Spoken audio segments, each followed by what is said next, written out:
අයිබෝවන් සියලු දෙනාටම මම හිතන්නේ මම මේ කාර්මික විප්ලවය ඒකකයේ යටතේ ප්‍රශ්න මාලාවක් ඔයගොල්ලන්ට ලැබෙන්න සැලැස්සුවා. ඒකට සමහර විට ඔයගොල්ලෝ ඒක මේ මුද්‍රණය කරගෙන තියෙන්නත් පුළුවන් නැති වෙන්නත් පුළුවන්. කොහොම වුණත් කමන්නේ මම ප්‍රශ්නාංක කියන්නම්. ඒ ප්‍රශ්නාංක අනුව ඔයගොල්ලන්ගේ මේ උත්තර සටහන් කරගන්න. ප්‍රශ්න තවමත් මුද්‍රණය කරගන්න බැරි වුණාට ප්‍රශ්නයක් නැහැ. මේ ඒ ප්‍රධාන අංක සහ අනු අංක දාලා උත්තර ටික ලියාගත්තොත් ඔයගොල්ලන්ට පස්සේ හරි ඔයගොල්ලන්ගේ පේපර් එක මුද්‍රණය කරගත්තට පස්සේ ඒක සංසන්දනය කරලා බලන්න පුළුවන් වෙයි. ඔකට මේ කාර්මික විප්ලවය සාමාන්‍ය අපි දන්නවා ඉතිහාසයේ දෙවන කොටසේ පින්තූර දීලා පින්තූර ආශ්‍රයෙන් ප්‍රශ්න අහනවා. අපි දන්නේ ඒක මොන කොටසෙන් මේ ප්‍රශ්නේයිද කියලා. සමහර විට ලංකා ඉතිහාසය ආශ්‍රයෙන් එන්නත් පුළුවන්, යුරෝපා ඉතිහාසය ආශ්‍රයෙන් එන්නත් පුළුවන්. ඉතින් කොහොම වුණත් දැන් අපි කතා කරපු නැත්නම් සාකච්ඡා කරපු කාර්මික විප්ලවය ආශ්‍රයෙන් ඒ පින්තූර වලින් එන්න පුළුවන් ප්‍රශ්න වලට මේ සූදානම් වීමක් තමයි මේ මුල් ප්‍රශ්නවලදී කෙරෙන්නේ. එතකොට ප්‍රශ්නාංක 1 මෙම රූපයෙන් දක්වා ඇත්තේ කුමක්ද? එතකොට ඔයගොල්ලන්ගේ පෙළ පොතේ 3 වෙනි පිටුවේ මේ පින්තූරේ තියෙනවා. එතකොට ප්‍රධාන ප්‍රශ්නාංක 1 පළවෙනි අණු කොටස. මෙම රූපයෙන් දක්වා ඇත්තේ කුමක්ද? පිළිතුර ජෙනී යන්ත්‍රය. ඊළඟට අහනවා මෙම යන්ත්‍රය බිහි වූයේ කාර්මික විප්ලවයේ කුමන ක්ෂේත්‍රයක් තුළද? අපි දන්නවා කාර්මික විප්ලවය ඇති වුණේ ක්ෂේත්‍ර 3ක් මුල් කරගෙන. ඒකේ පළවෙනි කොටස ඇවිල්ලා පේෂ කර්මාන්තය. එතකොට පේෂ කර්මාන්තය ආශ්‍රයෙන් තමයි මුල්ම යන්ත්‍ර සූත්‍ර බිහි වුණේ. එතකොට දෙවනි අණු කොටසේ පිළිතුර පේෂ කර්මාන්තය. ඊළඟ එක මේ ජෙනී යන්ත්‍රය නිපද වූයේ කවුරුන්ද? එතකොට මේ යන්ත්‍රය නිපද වූ පුද්ගලයා තමයි ජේම්ස් හාග්‍රීව්ස්. ඊළඟට ඒක හතරවෙනි කොටසෙන් අහනවා මෙය නිපද වූයේ කුමන වර්ෂයක් තුලද? එතකොට මේක නිෂ්පාදනය කරලා තියෙන්නේ ක්‍රිස්තු වර්ෂ 1764. ඊළඟ ප්‍රශ්නය අහනවා මෙම යන්ත්‍රය ක්‍රියාත්මක කළේ කෙසේද? එතකොට දැන් මුලින් මේ යන්ත්‍ර ක්‍රියාත්මක කරලා තියෙන්නේ අත්‍යන්ත්‍ර විදියට. ඒකට ඔයගොල්ලන්ගේ පිළිතුර විය යුත්තේ අතින් ක්‍රියා කරවන ලදී. ආයි නැවත මම කියන්නම් පළවෙනි කොටසේ පළවෙනි අණු කොටසේ පිළිතුර ජෙනී යන්ත්‍රය, දෙවැනි අණු කොටසේ පිළිතුර පේෂ කර්මාන්තය, තුන්වෙනි අණු කොටසේ පිළිතුර ජේම්ස් හාග්‍රීව්ස්, ඊළඟට හතරවෙනි අණු කොටසේ පිළිතුර 1764. පස්වෙනි අණු කොටසේ පිළිතුර අතින් ක්‍රියා කරවන ලදී. ඊළඟට දැන් යමු අපි දෙවැනි ප්‍රශ්නයට. එතනත් රූප සටහනක් තියෙනවා. එතකොට මේ රූප සටහන ඕගොල්ලන්ගේ පෙළ පොතේ 4 වෙනි පිටුවේ තියෙනවා. එතකොට මේකේ අහනවා පළවෙනි අණු කොටසෙන් මෙම රූපයෙන් පෙන්눔 කරන්නේ කුමක්ද? මොනවා කරන යන්ත්‍රයක්ද මේ තියෙන්නේ? පිළිතුර විය යුත්තේ දෙවැනි ප්‍රශ්නේ පළවෙනි අණු කොටසේ පිළිතුර විය යුත්තේ නූල් කටින යන්ත්‍රයකි. ඒකේ දෙවැනි අණු කොටසෙන් අහනවා මෙය නිපද වූයේ කවුරුන් විසින්ද? කොට මේ නිෂ්පාදනය කරපු පුද්ගලයා තමයි රිචඩ් ආක්රයිට්. රිචඩ් ආක්රයිට් කියන පුද්ගලයා තමයි මේ නිෂ්පාදනය කරලා තියෙන්නේ. ඊළඟට ඒකේ 3 වෙනි අණු කොටසෙන් අහනවා මෙම යන්ත්‍රය නිපද වූයේ කුමන වසරේදීද?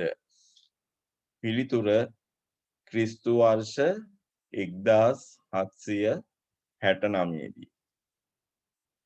ඊළඟට මේකේ 4 වෙනි කොටසෙන් අහනවා මෙම යන්ත්‍රය ක්‍රියාත්මක කිරීමේදී මතුවූ දුෂ්කරතා මොනවාද? දැන් අපි දන්නවා මුල් කාලේ මේ කාර්මික විප්ලවය ඇතිවීමට පෙර භාණ්ඩ නිෂ්පාදනය කළේ ගෘහස්ත සරල යන්ත්‍ර උපයෝගී කරගත් ගෘහස්ත කර්මාන්ත වශයෙන්. කොට මේ සරල යන්ත්‍ර සාමාන්‍යයෙන් තමන්ට අවශ්‍ය වෙලාවේදී පාවිච්චි කරලා ඊට පස්සේ ගේ ඇතුලෙන් උස්සලා ගිහිල්ලා අරන් තියන්න පුළුවන් විදිහේ සරල යන්ත්‍ර තමයි මේ මිනිස්සු භාවිත කළේ. දැන් මේ යන්ත්‍රය ක්‍රියාත්මක කිරීමේදී මතුවෙච්ච පළවෙනි දුෂ්කරතාවය තමයි මේ යන්ත්‍රය ප්‍රමාණයෙන් විශාලයි. ඒකට මේක නිවසක් තුල තියන්න අමාරුයි. ඔකට මේ 4 වෙනි එකේ පළවෙනි උත්තරය. මේකට උත්තර දෙකක් තියෙනවා. පළවෙනි උත්තරය මෙම යන්ත්‍රය විශාල යන්ත්‍රයක් වූ බැවින්. මෙම යන්ත්‍රය විශාල යන්ත්‍රයක් වූ බැවින් නිවෙස් තුල භාවිතය දුෂ්කර විය. මෙම යන්ත්‍රය විශාල යන්ත්‍රයක් වූ බැවින් නිවෙස් තුල භාවිතය දුෂ්කර විය.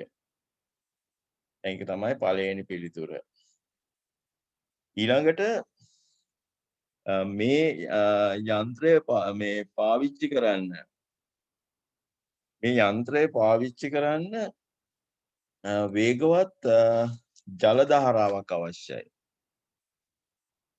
එතකොට මේ දැන් සාමාන්‍ය නිවෙස් වලදී මේ යන්ත්‍රය පාවිච්චි කරන්න අමාරුයි. මොකද සෑම නිවසක් ළඟම ජල දහරාවක් නැහැ. ඒකට ජල දහරාවක් තියෙන තැන්වල විතරයි මේ යන්ත්‍රය පාවිච්චි කරන්න පුළුවන්. ඒක නිසා මේ යන්ත්‍රය සෑම තැනකදීම ක්‍රියාත්මක කිරීමේ හැකියාවක් තිබුණේ නැහැ. මේ යන්ත්‍රය ක්‍රියාත්මක කිරීමේ හැකියාව තිබුණේ ජල පහරක් තියෙන ස්ථානයක විතරයි. ඒකට 4 දෙවනි පිළිතුර විදියට මම කියනවා මෙම යන්ත්‍රය ක්‍රියාත්මක කිරීමට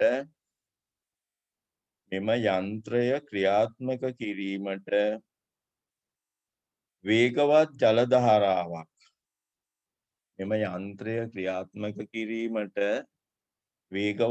දහරාවක් අවශ්‍ය වූ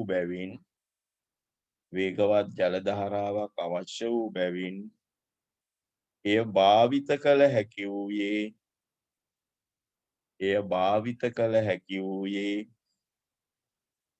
එවැනි ජල දහරා තිබූ ස්ථානවල පමණි.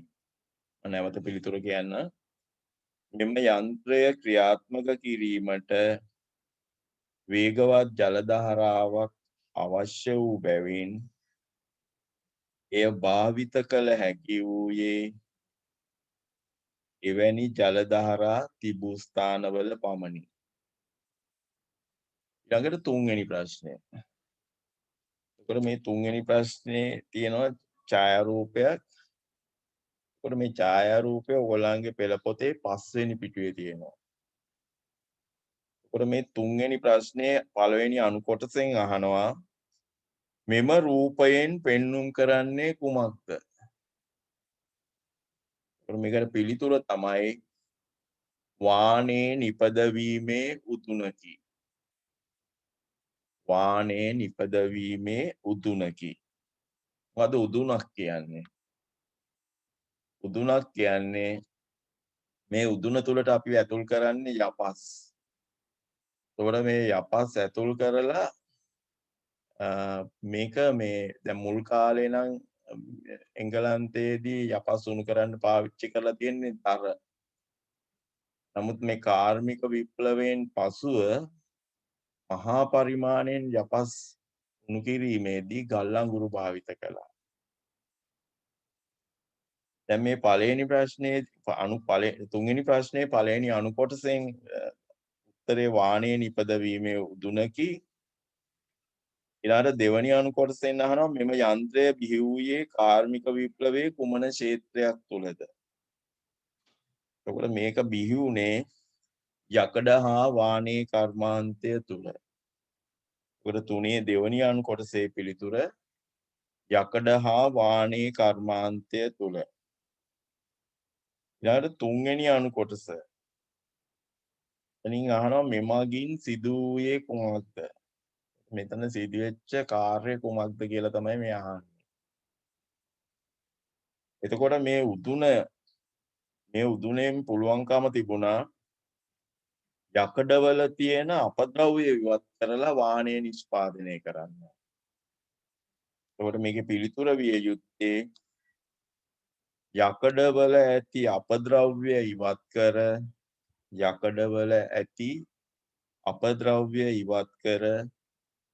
වාණයේ නිපදවීම.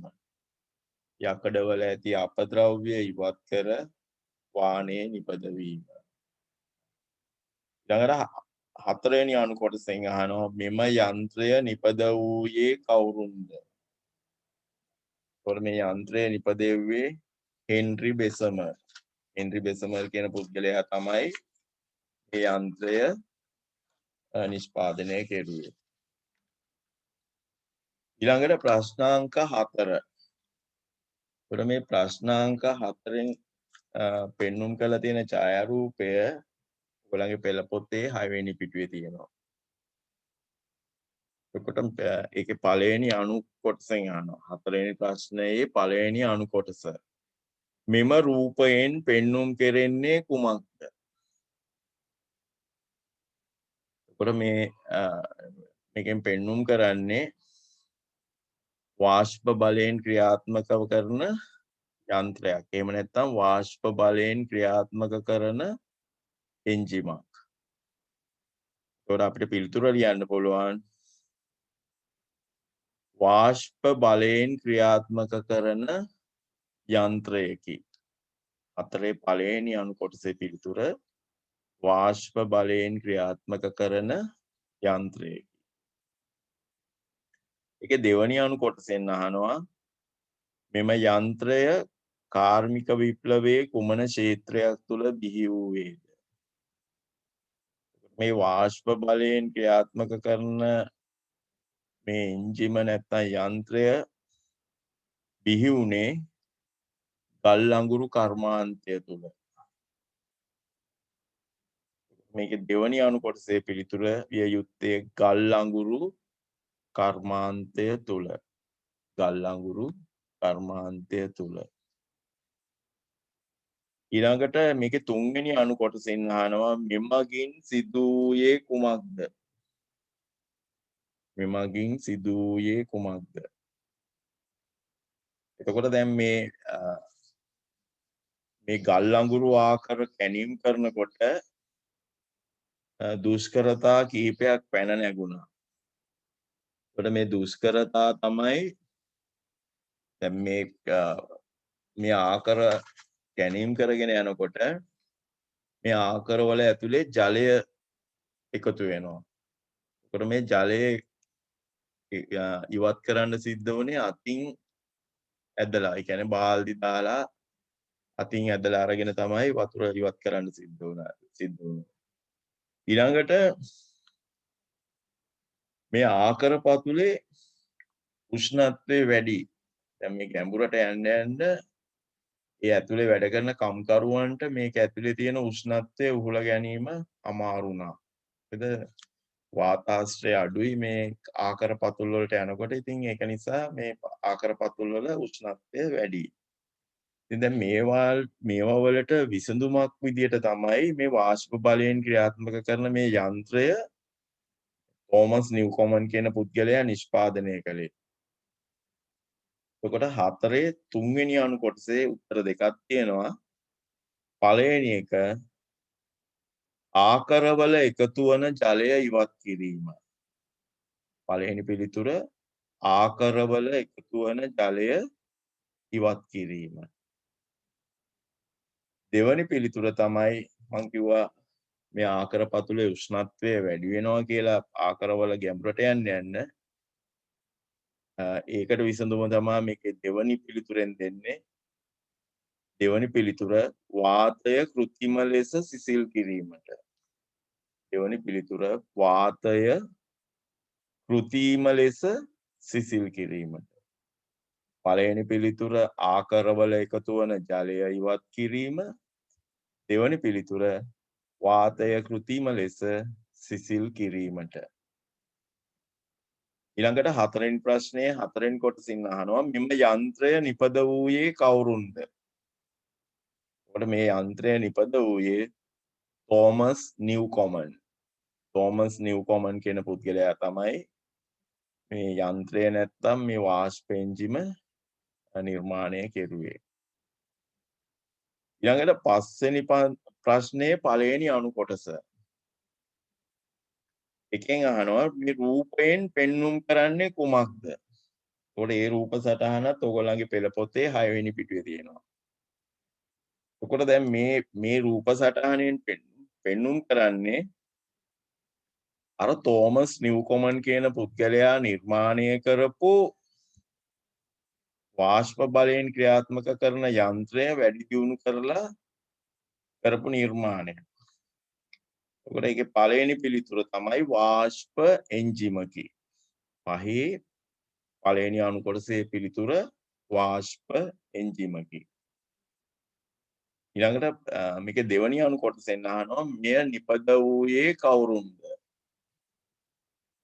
එතකොට මේක නිර්මාණය කෙරුවේ ජේම්ස් වොට්. James what. එතකොට වාෂ්ප එන්ජිම නිර්මාණය කළේ කවුද කියලා අහුවොත් පිළිතුර ජේම්ස් වොට්. ඊළඟට පස්වෙනි ප්‍රශ්නයේ තුන්වෙනි අණු කොටසෙන් අහනවා මෙමගින් සිදු කෙරෙන කාර්ය කුමක්ද? දැන් මේ කලින් තෝමස් නිව්කොමන් නිර්මාණය කරපු වාෂ්ප එන්ජිම මේක මේ සාමාන්‍යයෙන් අර ගල් අඟුරු කර්මාන්තයට අර මුලින් තිබිච්ච ගැටලු විසඳ ගන්න යොදාගත්තට මේක මේ සෙසු කර්මාන්ත වලට යොදා ගැනීමේ හැකියාවක් තිබුණේ නැහැ.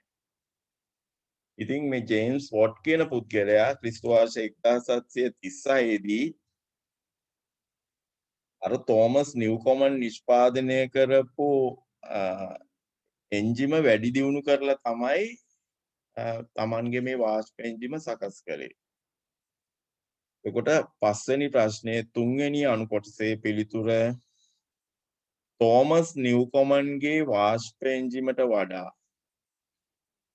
තෝමස් නිව්කොමන්ගේ වාෂ්ප එන්ජිමට වඩා ඵලදායීතාවයෙන් යුක්තව තෝමස් නිව්කොමන්ගේ වාෂ්ප එන්ජිමට වඩා ඵලදායීතාවයෙන් යුක්තව මෙම එන්ජිම මගින් එම කාර්යයන් සිදු කරන ලදී. එතකොට මේ ජේම්ස් වොට් නිෂ්පාදනය කරපු වාෂ්ප එන්ජිම අර මේ ආකරවල ජලය ඉවත් කිරීම වාතය සිසිල් කිරීම වගේ කාර්යයන් වලට විතරක් නෙමෙයි තව වෙනත් ක්ෂේත්‍ර වලට පවා යොදා ගැනීමේ හැකියාව ලැබුණා. ඊළඟට පස්වෙනි ප්‍රශ්නයේ හතරවෙනි අණු කොටස. මෙම යන්ත්‍රය නිසා සිදු වූ වාසිය කුමක්ද? එතකොට මම කලින් කිව්වා වගේ මේකේ පිළිතුර වෙන්නේ මෙම යන්ත්‍රය සියලු කර්මාන්තවලට යොදාගත හැකි කාර්යක්ෂම යන්ත්‍රයක් වීම. මෙම යන්ත්‍රය සියලු කර්මාන්තවලට යොදාගත හැකි කාර්යක්ෂම යන්ත්‍රයක් වීම. ඊළඟට අපි යන් 6 වෙනි ප්‍රශ්නය. 6 වෙනි ප්‍රශ්නේ පළවෙනි අණු කොටස. ඔකට මේ හා සම්බන්ධ රූප සටහන ඔයගොල්ලන්ගේ පෙළ පොතේ 7 වෙනි පිටුවේ තියෙනවා. 6 වෙනි ප්‍රශ්නේ පළවෙනි අණු කොටස. රූපයෙන් පෙන්눔 කෙරෙන්නේ කුමක්ද? මේකේ පිළිතුර ආරක්ෂක ලාම්පුවකි. ආරක්ෂක ලාම්පුවකි. දැන් අපි දන්නවා මේ ගල්ලංගුරු ආකර කැණීම් කරගෙන යනකොට මේ ආකර වල පතුල් අඳුරුයි. එතකොට මේ පතල්කම්කරුවන්ට සිද්ධ වුණා මේ ගිනි දල්වගෙන මේ පතල් කැණීම් කරන්න. නමුත් මේ පතල් වල මේ පතල් වල මේ කැණීම් කරගෙන යනකොට එකපාරට මේ තැන් තැන් වලින් විෂ වායු නිකුත් වෙන්න පටන් ගත්තා. උදාහරණයක් විදිහට මීතේන් වායුව. දැන් මේ වගේ මේ වායු නිකන් ගිනි ගන්නා සුළුයි. ඒක නිසා මේ ගින්දර මේ වායු වලට නිරාවරණය වෙනකොට මේ පතල් ඇතුලේ අදිසි ගිනි ගැනීම ඇති වෙන්න පටන් ගත්තා. ආලෝකය දල්ව ගන්නත් ඕනේ මේ ගිනි ගන්න එකෙන් බේරෙන්නත් ඕනේ. ඉතින් මේ දෙකටම හරියන විදිහට තමයි මේක මේ සංවෘත ලාම්පුවක් ආවරණය වෙච්ච ලාම්පුවක්. එතකොට මේ 6 එක රූපයෙන් පෙන්눔 කරන්නේ ආරක්ෂක ලාම්පුවකි. ඊළඟට ඒකේ දෙවනි අණු කොටසෙන් අහනවා මෙය කුමන කර්මාන්තය සඳහා නිපදවනු ලැබුවේද? ඒකට අපි කිව්වා වගේ මේක මේ නිෂ්පාදනය කරුවේ ගල් අඟුරු කර්මාන්තය සඳහා. ගල් අඟුරු කර්මාන්තයට. ඊළඟට 6 තුන්වෙනි අණු කොටස. මෙම උපකරණය නිපද වූයේ කවුරුන්ද? එතකොට මේ උපකරණය නිපද වූයේ හම්ෆ්‍රි ඩේවි විසින්. හම්ෆ්‍රි ඩේවි කියන පුද්ගලයා තමයි මේ ආරක්ෂක ලාම්පුව නිෂ්පාදනය කෙරුවේ. ඊළඟට 6 හතරවෙනි අණු කොටසෙන් අහනවා මෙම උපකරණය නිසා සිදු වූ සේවය කුමක්ද? එතකොට මේ උපකරණය නිසා සිදු වූ සේවය තමයි හතරවෙනි අණු කොටසේ පිළිතුර ගල් අඟුරු ආකර තුලට ආලෝකය ලබා ගැනීම. ගල් අඟුරු ආකර තුලට ආලෝකය ලබා ගැනීම.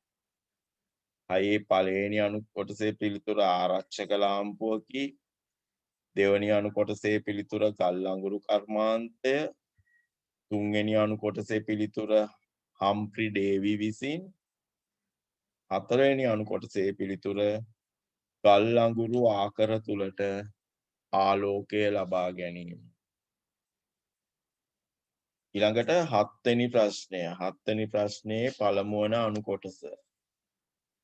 එතකොට මේ ප්‍රශ්නයට අදාළ පුද්ගලයාගේ පින්තූරය ඔයගොල්ලන්ගේ පෙළ පොතේ 8 වෙනි පිටුවේ තියෙනවා. ඒකට මම විශේෂයෙන්ම කියන්න ඕනේ ඔයගොල්ලන්ගේ මේ පෙළ පොතේ තියෙන ඡායාරූප වලින් පමණයි ඔයගොල්ලන්ගෙන් ප්‍රශ්න අහන්නේ. එතකොට ඔයගොල්ලන්ගේ විශේෂයෙන්ම 10 වසර සහ 11 වසර එන මේ පින්තූර පිළිබඳ විශේෂ අවධානයක් යොමු කරන්න. මොකද මේ පින්තූර තමයි ඒ සාමාන්‍ය පෙළ විභාගයේ දෙවනි කොටසේ පළවෙනි ආ කොටසේදී අපිට ආ කොටසේදී දකින්න ලැබෙන්නේ. දැන් මේ 7 වෙනි ප්‍රශ්නේ 7 වෙනි ප්‍රශ්නේ පළවෙනි අණු කොටසෙන් අහනවා මෙම රූපයේ සිටින පුද්ගලයා කවුරුන්ද? මේ රූපයේ සිටින පුද්ගලයා තමයි ජෝර්ජ් ස්ටීවන්සන් මහතා. ඊළඟට මේකේ දෙවැනි අණු කොටසෙන් අහනවා මෙම පුද්ගලයාගේ විශේෂත්වය කුමක්ද? මේ පුද්ගලයාගේ විශේෂත්වය. ඒකෝර දැන් අපි දන්නවා මේ පුද්ගලයා තමයි දුම්රිය එන්ජිම නිෂ්පාදනය කළේ. රොකට් කියන දුම්රිය එන්ජිම නිෂ්පාදනය කළේ මෙන්න මේ ජෝර්ජ් ස්ටීවන්සන්. නමුත් මේ ජෝර්ජ් ස්ටීවන්සන් මෙච්චර මේ වගේ විශිෂ්ට නිර්මාණයක් කරපු මේ ජෝර්ජ් ස්ටීවන්සන්ට අවුරුදු 17 වෙනකල්ම අකුරු කියවීමේ හැකියාව තිබිලා නැහැ. අකුරු කියවන්නවත් ලියන්නවත් පුළුවන් කමක් තිබිලා නැහැ. ඒතකොට හතේ දෙවැනි අණු කොටසේ පිළිතුර තමයි වයස අවුරුදු 17 වන තෙක්ම අකුරු නොදැන සිටීම. වයස අවුරුදු 17 වන තෙක්ම අකුරු නොදැන සිටීම. ඊළඟට යමු අපි 8 වෙනි ප්‍රශ්නයේ ඡායාරූපයට. ඒකට මේ 8 වෙනි ප්‍රශ්නයේ ඡායාරූපය ඔයගොල්ලන්ගේ පෙළ පොතේ 8 වෙනි පිටුවේ තියෙනවා. 8 වෙනි ප්‍රශ්නයේ පළවෙනි අණු කොටස. පළවෙනි අණු කොටසෙන් අහනවා මෙම රූපයෙන් දැක්වෙන්නේ කුමක්ද? ඒකට මේ රූපයෙන් දැක්වෙන්නේ දුම්රිය එන්ජිමකි. පළවෙනි පිළිතුර දුම්රිය එන්ජිමකි.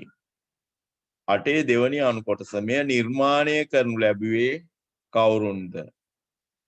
මේ නිර්මාණය කරනු ලැබුවේ ජෝර්ජ් ස්ටීවන්සන් මහතා. ජෝර්ජ් ස්ටීවන්සන් මහතා. ඊළඟට 8 තුන්වෙනි අණු කොටස කාර්මික විප්ලවයේ කුමන ක්ෂේත්‍රයක් හා සම්බන්ධ වූවෙක්ද? එතකොට මේ දුම්රිය එන්ජිම සම්බන්ධ වෙන්නේ කාර්මික විප්ලවයේ ප්‍රවාහන ක්ෂේත්‍රයත් එක්ක. එතකොට ඒකට පිළිතුර වන්නේ ප්‍රවාහන ක්ෂේත්‍රය. 8 තුන්වෙනි අණු කොටසේ පිළිතුර ප්‍රවාහන ක්ෂේත්‍රය. ඊළඟට ඒකේ 4 වෙනි අණු කොටසෙන් අහනවා මෙය ක්‍රියාත්මක වූයේ කුමන බල ශක්තියකින්ද?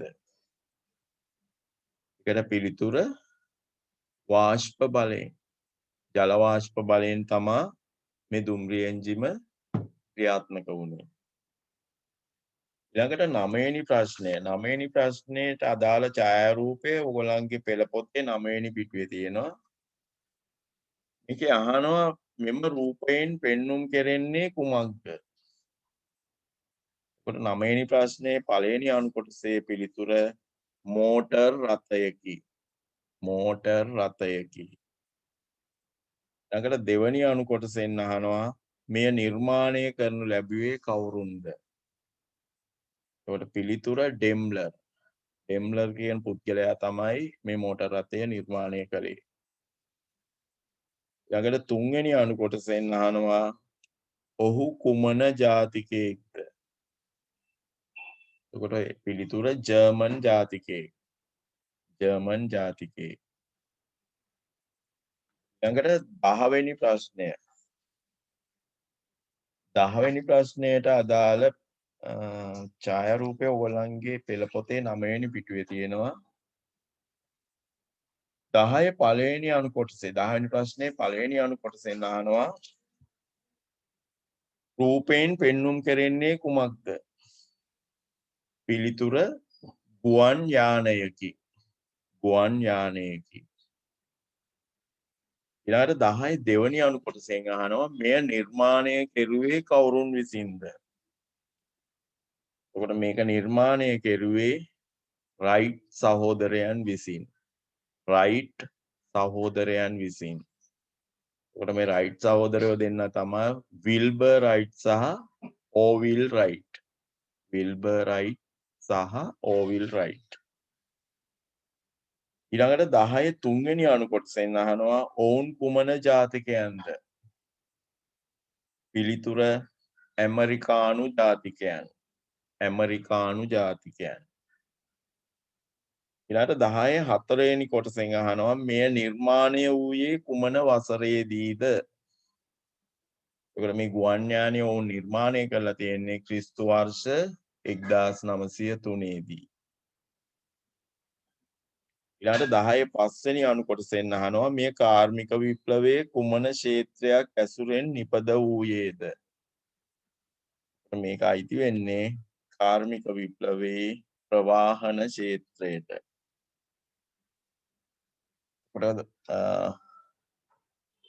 ඔයගලන්ට දැන් මම හිතන්නේ දැන් මේ පිළිතුරු ටික ලියාගෙන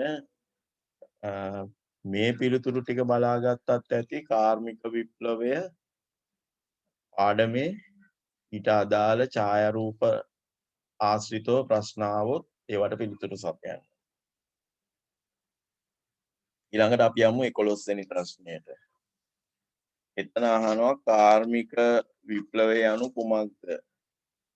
මම ඔයගොල්ලන්ගේ අර මුලින් ඔයගොල්ලන්ට එවපු සටහනේ දීපු නිර්වචනයටත් වඩා පැහැදිලි නිර්වචනයක් මෙතන යොදා ගන්න බලාපොරොත්තු වෙනවා. කොහොමද මේ කාර්මික විප්ලවය කියන්නේ මොකද්ද? මිනිස්සු සරල යන්ත්‍ර පාවිච්චි කරලා ගෘහස්ත කර්මාන්ත වශයෙන් භාණ්ඩ නිෂ්පාදනය කරමින් තමයි හිටියේ. එතකොට මේ ගෘහස්තව භාණ්ඩ නිෂ්පාදනය කරපු මිනිස්සු මොකද කළේ? යන්ත්‍ර සූත්‍ර භාවිතයෙන් කර්මාන්ත ශාලා තුල මහා පරිමාණයෙන් භාණ්ඩ නිෂ්පාදනය කිරීම ආරම්භ කළා. මේ කාර්මික විප්ලවය කියන්නේ අර ගෘහස්ත කර්මාන්ත විදියට සරල යන්ත්‍ර භාවිත කරලා කරපු භාණ්ඩ නිෂ්පාදනය වෙනුවට කර්මාන්ත ශාලා ඇතුලේ මහා පරිමාණයෙන් යන්ත්‍ර භාවිත කරලා භාණ්ඩ නිෂ්පාදනය කිරීම. ඒක මේ විදිහට ලියා ගන්න. මිනිසා තම දෑතේ සවියෙන්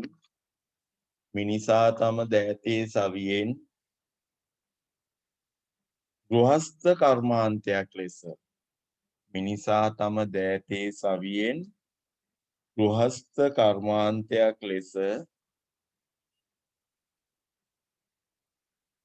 භාණ්ඩ නිපදවීම වෙනුවට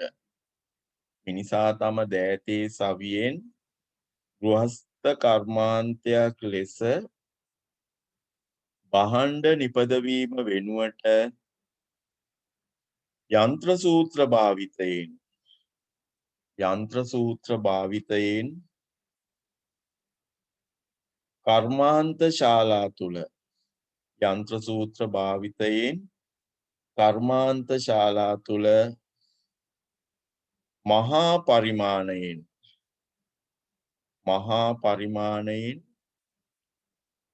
භාණ්ඩ නිපදවීම ආරම්භීම. යන්ත්‍ර සූත්‍ර භාවිතයෙන් කර්මාන්ත ශාලා තුල මහා පරිමාණයෙන් භාණ්ඩ නිපදවීම ආරම්භීම කාර්මික විප්ලවය ලෙස හැඳින්වේ.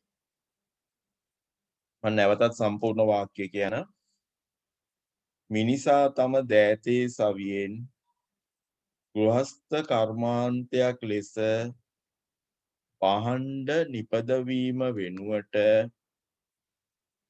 යන්ත්‍ර සූත්‍ර භාවිතයෙන් කර්මාන්ත ශාලා තුල මහා පරිමාණයෙන් භාණ්ඩ නිපදවීම ආරම්භීම කාර්මික විප්ලවය ලෙස හැඳින්වේ. එතකොට ඕක තමයි මම හිතන්නේ අර කලින් ලියපු නිර්වචනයටත් වඩා පැහැදිලි මේ නිර්වචනය. ඊළඟට අපි යමු 12 වෙනි ප්‍රශ්නයට. කාර්මික විප්ලවය මුලින්ම ආරම්භ වූයේ කුමන රටකද? එතකොට මේකට පිළිතුර එංගලන්තයේ එහෙම නැත්නම් බ්‍රිතාන්‍යයේ. එතකොට 13 වෙනි ප්‍රශ්නය. කාර්මික විප්ලවය යුරෝපයේ ආරම්භ වීමට හා පැතිරීමට බලපෑ ප්‍රධාන හේතුව. බොහොම සරල උත්තරයක් තියෙන්නේ. වෙළඳාම. කොට මේ වෙළඳාම තමයි මේ කාර්මික විප්ලවය යුරෝපයේ ආරම්භ වීමට හා පැතිරීමට බලපෑ ප්‍රධාන හේතුව. එතකොට අපි දන්නවා මේ වෙළඳාමේ යෙදিলা හිටපු යුරෝපා රටවල් තව කීපයක් තිබුණා. පෘතුගාලය, ස්පාඤ්ඤය, ප්‍රංශය මේ වගේ රටවල් මේ ඕලන්දය මේ වෙළඳාමේ යෙදিলা හිටපු රටවල්. ඒකට මේවා අතරින් එංගලන්තයට නැත්නම් මහා බ්‍රිතාන්‍යයට තමයි වැඩිම යටත් විජිත ගන්නක් අයිති වෙලා තිබුණේ. එතකොට මේ වැඩිම යටත් විජිත ගානක් ආරම්භය අයිති වෙලා තිබිච්ච බ්‍රිතාන්‍ය තමයි වැඩිපුරම වෙළඳාමෙන් ලාභ ඉපයුවේ. එතකොට ඒ උපයපු ලාභය මේ ලාභයේ අතිරික්තය තමයි පස්සේ කාලෙක කර්මාන්ත ශාලා ඇති කිරීමට ප්‍රාග්ධනය වුණේ. ඉතින් යුරෝපයේ අනෙකුත් වෙළඳාමේ යෙදිච්ච රටවල් වලට සාපේක්ෂව එංගලන්තය වෙළඳාමෙන් වඩාත් ධනවත් වෙලා හිටියා. එතකොට මේ එංගලන්තේ ධනවතුන් නැත්තම් වෙළඳුන් අතර තිබිච්ච අතිරික්ත ධනය තමයි මේ එංගලන්තය තුළ මේ කාර්මික විප්ලවය ඇතිවීමට බලපෑ ප්‍රධාන සාධකය. ඊළඟට අපි යමු 14 වෙනි ප්‍රශ්නය. 14 වෙනි ප්‍රශ්නය අහනවා කාර්මික විප්ලවය බ්‍රිතාන්‍යයේ ආරම්භ වීමට බලපෑ හේතු මොනවාද? කාර්මික විප්ලවය බ්‍රිතාන්‍යයේ ආරම්භ වීමට බලපෑ හේතු මොනවාද? මම දැන් මේ ප්‍රශ්නයට පිළිතුරු දෙන්න ඉස්සෙල්ලා මම ඔයගොල්ලන්ව යොමු කරන්න කැමතියි 2019 දෙසැම්බර් අපොස සාමාන්‍ය පෙළ විභාගයේ 3 වෙනි කොටසේ 8 වෙනි ප්‍රශ්නයට. මේක ඔයගොල්ලෝ ලියන්න ඕනේ. ඔයගොල්ලෝ පොඩ්ඩක් මේකට ඇහුම්කන් දෙන්න. මේකේ මේ මම ඔයගොල්ලන්ට මේ මීට ඉස්සෙල්ලා මම ඔයගොල්ලන්ව දැනුවත් කරලා තියෙනවා. දෙවනි කොටසේ ප්‍රශ්න තියෙනවා අණු කොටස් 4ක්. පළවෙනි අණු කොටසට ලකුණු 3ක් දෙනවා. දෙවනි අණු කොටසට ලකුණු 4ක් ලැබෙනවා. තුන්වෙනි අණු කොටසේ මෙන්න මේ විදිහටයි අහන්නේ නිදසුන් දෙකක් දක්වා විස්තර කරන්න. ඒකේ හතරවෙනි අණු කොටසේ අහනවා කරුණු 3ක් දක්වමින් පැහැදිලි කරන්න. එතකොට මේ වලට පිළිතුරු සපයනකොට අපිට මේකේ පළවෙනි කොටස සහ දෙවෙනි කොටස සාමාන්‍ය මේ කෙලින්ම පිළිතුරු ලියන්න පුළුවන්. දැන් මේ 2019 O level paper එකේ 8 වෙනි ප්‍රශ්නේ පළවෙනි අණු කොටසේ ප්‍රශ්නය අහනවා මේ විදිහට 18 වන ශතවර්ෂය වන විට යටත් විජිත පිහිටුවාගෙන සිටි යුරෝපීය රටවල් 3ක් 18 වන ශතවර්ෂය වන විට යටත් විජිත පිහිටුවාගෙන සිටි යුරෝපීය රටවල් 3ක් එතන වරහන ඇතුලේ ලියලා තියෙනවා බ්‍රිතාන්‍ය හැර. ඒ කියන්නේ එංගලන්තය හැර වෙනත් රටවල් 3ක් සඳහන් කරන්න කියලා. යටත් විජිත පිහිටුවාගෙන හිටපු වෙනත් රටවල් 3ක්. එතකොට මේකට පිළිතුරු විදියට අපිට දෙන්න පුළුවන්. දැන් ඒ කාලේ යටත් විජිත තිබුණා පෘතුගාලයට, ස්පාඤ්ඤයට, ඕලන්දයට, ප්‍රංශයට. ඔය රටවල් හතරෙන් 3ක් ලිව්වොත් අපේ ලකුණු 3 පහසුවෙන්ම ලබා ගන්න පුළුවන්. ඊළඟට මේ 8 වෙනි ප්‍රශ්නේ දෙවැනි අණු කොටසෙන් අහනවා කාර්මික විප්ලව සමයේ ඇති වූ නව නිපැයුම් කිහිපයක් පහත දැක්වේ. කාර්මික විප්ලව සමයේ ඇති වූ නව නිපැයුම් කිහිපයක් පහත දැක්වේ. ඒ හා සම්බන්ධ පුද්ගලයන් වරහණින් තෝරා අනුපිළිවෙලින් දක්වන්න. දැන් මේක ටිකක් පහසුයි මොකද මේ පිළිතුරු ටික වරහන් ඇතුලේ ලියලා තියෙනවා පිළිතුරු කීපයක් අපිට තියෙන්නේ අදාළ ස්ථානයට තෝරලා ලියන්න. ඒකට මේ වරහන ඇතුලේ තියෙනවා John Kay, Guglielmo Marconi, Samuel Morse, Henry Bell, Robert Fulton, Thomas Newcomen, Humphry Davy, Samuel Crompton. ඒකට දැන් මෙන්න මේකේ ප්‍රශ්න අහලා තියෙන්නේ මෙහෙමයි. ඒකේ ඒ අක්ෂරය දාලා අපිට තියෙන්නේ අර වරහන ඇතුලේ තියෙන පුද්ගලයන්ගේ නම තෝරලා මේ අදාළ පිළිතුර ලියන්න. ඒකට මේකේ පිළිතුර ලියන්නේ මෙහෙමයි 8 දෙවනි අණු කොටස ඒ අක්ෂරය. ඒකේ අහනවා දුවන නඩාව. ඔකට දුවන නඩාව නිෂ්පාදනය කළේ ජෝන් කේ. එතකොට ඒ පිළිතුර ජෝන් කේ. ඊළඟට අහනවා ආරක්ෂක ලාම්පුව. එතකොට ආරක්ෂක ලාම්පුව නිර්මාණය කළේ හම්ෆ්‍රි ඩේවි. ඊළඟට C දුම් නැව. එතකොට දුම් නැව නිර්මාණය කළේ හෙන්රි බෙල්. ඊළඟට D ප්‍රශ්නයෙන් අහනවා විදුලි පණිවුඩ ක්‍රමය. විදුලි පණිවුඩ ක්‍රමය නිර්මාණය කළේ සැමුවෙල් මෝස්. එතකොට දැන් ඔය පළවෙනි කොටසේ සහ දෙවෙනි කොටසේ ප්‍රශ්න වලට පිළිතුරු ලියන්නේ ওই විදිහට කෙලින්ම පිළිතුර ලියන්න පුළුවන්. දැන් මේ කාර්මික විප්ලව සමයේ ඊළඟ ඒකේ තුන්වෙනි අණු කොටසේ අහනවා කාර්මික විප්ලව සමයේ බ්‍රිතාන්‍යයේ යකඩ හා වාණිජ කර්මාන්තයේ ඇති වූ දියුණුව නිදසුන් දෙකක් දක්වමින් විස්තර කරන්න. දැන් මේකේ මේ නිදසුන් දෙක අපි නිකම්ම ලියලා දැම්මොත් අපිට හම්බෙන්නේ ලකුණු දෙකක් විතරයි. නමුත් එතන සම්පූර්ණ ලකුණු 5ක් ලැබෙනවා. ඒකට එතෙන්දි මේ පිළිතුර ලියවෙන්න ඕනේ අපි මේ නිදසුන් දෙක ලියලා ඒ නිදසුන් දෙක යටතේ පොඩි සටහනක් ලියන්න ඕනේ. මේ නිදසුන් දෙක විස්තර කරලා සටහනක් ලියන්න ඕනේ. එහෙම ලිව්වොත් තමයි අපිට ලකුණු 5ම ලැබෙන්නේ. එතකොට ඊළඟ හතරෙන් ප්‍රශ්නය අහනවා කාර්මික විප්ලවයේ බලපෑම් හේතුවෙන් කෘෂිකාර්මික ක්ෂේත්‍රයේ ඇති වූ වර්ධනය කරුණු 3ක් දක්වමින් පැහැදිලි කරන්න. කාර්මික විප්ලවයේ බලපෑම් හේතුවෙන් කෘෂිකාර්මික ක්ෂේත්‍රයේ ඇති වූ වර්ධනය කරුණු 3ක් දක්වමින් පැහැදිලි කරන්න. ඒකට අපි කරුණු 3 විතරක් ලිව්වොත් දැන් අපි ලිව්වොත් උදාහරණයකට මහා පරිමාණ ගොවි බිම් ආරම්භ කිරීම. ඒක විතරක් අපි මේ විදිහට ලියලා දැම්මොත් එහෙම නැත්නම් ඉඩම් කොටු කිරීම කියලා ලිව්වොත් අපිට හම්බෙන්නේ එක ලකුණයි. ඒකට අපි මේක විස්තර කරලා ලිව්වොත් මේ ඉඩම් කොටු කිරීම කියන එක මොකක්ද කියලා විස්තර කළොත් අපිට එතන ඒ සම්පූර්ණ ලකුණු සංඛ්‍යාව ගන්න පුළුවන්. ඊළඟට තියෙනවා තව පිළිතුරක් විදිහට අපිට ලියන්න පුළුවන් ඒකට ශස්‍ය මාරු ක්‍රමය හඳුන්වා දීම.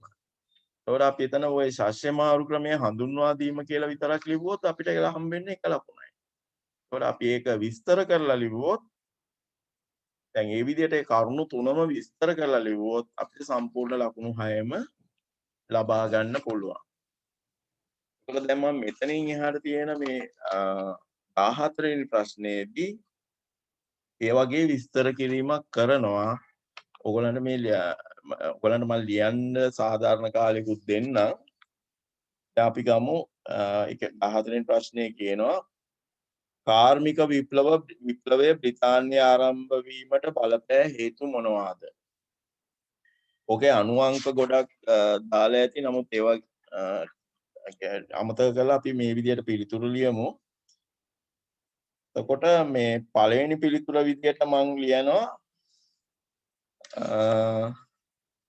කර්මාන්තශාලා සඳහා මුදල් ආයෝජනය කළ හැකි ධනවතුන් පිරිසක් එරට බිහිවීම. මේ පළවෙනි හේතුව තමයි ඕල් පුළුවන් ලියා ගන්න. පළවෙනි පිළිතුර විදිහට කර්මාන්තශාලා සඳහා මුදල් ආයෝජනය කළ හැකි ධනවතුන් පිරිසක් එරට බිහිවීම. කර්මාන්තශාලා සඳහා මුදල් ආයෝජනය කළ හැකි ධනවතුන් පිරිසක් එරට බිහිවීම. එතකොට මම මුලිනුත් කිව්වා වගේ දැන් අපි ඕක විස්තර කරන්න ඕනේ.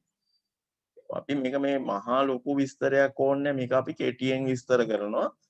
ඊළඟට මේකට අදාළ නැති දේවල් ලියන්න ඕනේ මේ යටතේ මේකට අදාළව අපිට ලියන්න පුළුවන් වාක්‍ය දෙකක් හරි තුනක් හරි ලිව්වත් ඇති අපිට ඒ ලකුණු ටික ගන්න. ඒකට මම ඒකේ යටතේ මෙන්න මේ පිළිතුර ලියනවා. 16 වන සියවසේ සිට දියුණු වූ. ඔයගොල්ලෝ ලියා ගන්න 16 වෙනි සියවසේ සිට දියුණු වූ යුරෝපයේ වෙළඳ කටයුතු අතරින් 16 වන සියවසේ සිට දියුණු වූ යුරෝපයේ වෙළඳ කටයුතු අතරින් පෘතුගාලය, ස්පාඤ්ඤය, ඕලන්දය 16 වෙනි සියවසේ සිට දියුණු වූ යුරෝපයේ වෙළඳ කටයුතු අතරින් පෘතුගාලය, ස්පාඤ්ඤය, ඕලන්දය, ප්‍රංශය. පෘතුගාලය, ස්පාඤ්ඤය, ඕලන්දය, ප්‍රංශය අභිබවා එංගලන්තය ඉදිරියට පැමිණීම නිසා එංගලන්තය ඉදිරියට පැමිණීම නිසා කර්මාන්ත ශාලා සඳහා මුදල් ආයෝජනය කළ හැකි එංගලන්තය ඉදිරියට පැමිණීම නිසා කර්මාන්ත ශාලා සඳහා මුදල් ආයෝජනය කළ හැකි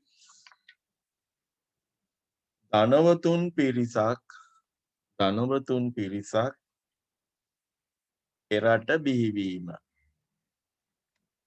කර්මාන්ත ශාලා සඳහා මුදල් ආයෝජනය කළ හැකි ධනවතුන් පිරිසක් එරට බිහිවීම. ඔවුන් සතු අතිරික්ත ධනය කර්මාන්ත ශාලා සඳහා ඔවුන් සතු අතිරික්ත ධනය කර්මාන්ත ශාලා සඳහා ප්‍රාග්ධනය ලෙස යොදවන ලදී. ඔවුන් සතු අතිරික්ත ධනය කර්මාන්ත ශාලා සඳහා ප්‍රාග්ධනය ලෙස යොදවන ලදී. ඔවුන් සතු අතිරික්ත ධනය කර්මාන්ත ශාලා සඳහා ප්‍රාග්ධනය ලෙස යොදවන ලදී. එතකොට දැන් අපි විස්තර කළේ කර්මාන්ත ශාලා සඳහා මුදල් ආයෝජනය කළ හැකි ධනවතුන් පිරිසක් රට බිහිවීම. දැන් ඔන්න ඔය විදිහට තමයි අපි පිළිතුරක් ලියන්න ඕනේ. ඊළඟට අපිට මේ දෙවනි පිළිතුරක් විදිහට දැන් අපි මේ විදිහට මේ කරුණු ඕගලන්ට පුළුවන් තරම් මේ කරුණු ලබා දෙනවා. ඒකට සමහර වෙලාවට මේ ප්‍රශ්නය අහන්න පුළුවන් කරුණු දෙකක් විස්තර කරන තැනදී. එහෙම වුණොත් මේ ඕගලන්ට තියෙන මේ වගේ කරුණු දෙකක් ලියලා දෙක විස්තර කරන එක. සමහර විට අර කරුණු තුනක් විස්තර කරන තැනදී මේ ප්‍රශ්නේ එන්න පුළුවන්. ඒ අවස්ථාවට අනුව ඔයගලන්ට තියෙන්නේ කරුණු දෙකක් නම් කරුණු දෙකක් ලියලා විස්තර කරනවා. කරුණු තුනක් නම් කරුණු තුනක් ලියලා විස්තර කරනවා. දැන් දෙවනි පිළිතුර විදියට මම කියනවා දෙවනි පිළිතුර 18 වන සියවසේ බ්‍රිතාන්‍යයේ ජනගහනය වර්ධනය වීම. 18 වන සියවසේ බ්‍රිතාන්‍යයේ ජනගහනය වර්ධනය වීම. එතකොට මේ 18 වෙනි සියවසේ යුරෝපයේ අර යුද කෝලහල ටිකක් අඩු වෙලා තිබිච්ච අවධියක්. එතකොට මේ කාලේ මොකද වුනේ ජනගහනය යුරෝපයේ ජනගහනය ගත්තාම සමස්තයක් විදිහට මේ යුරෝපයේ ජනගහනයේ වර්ධනය වීමක් තිබුණා.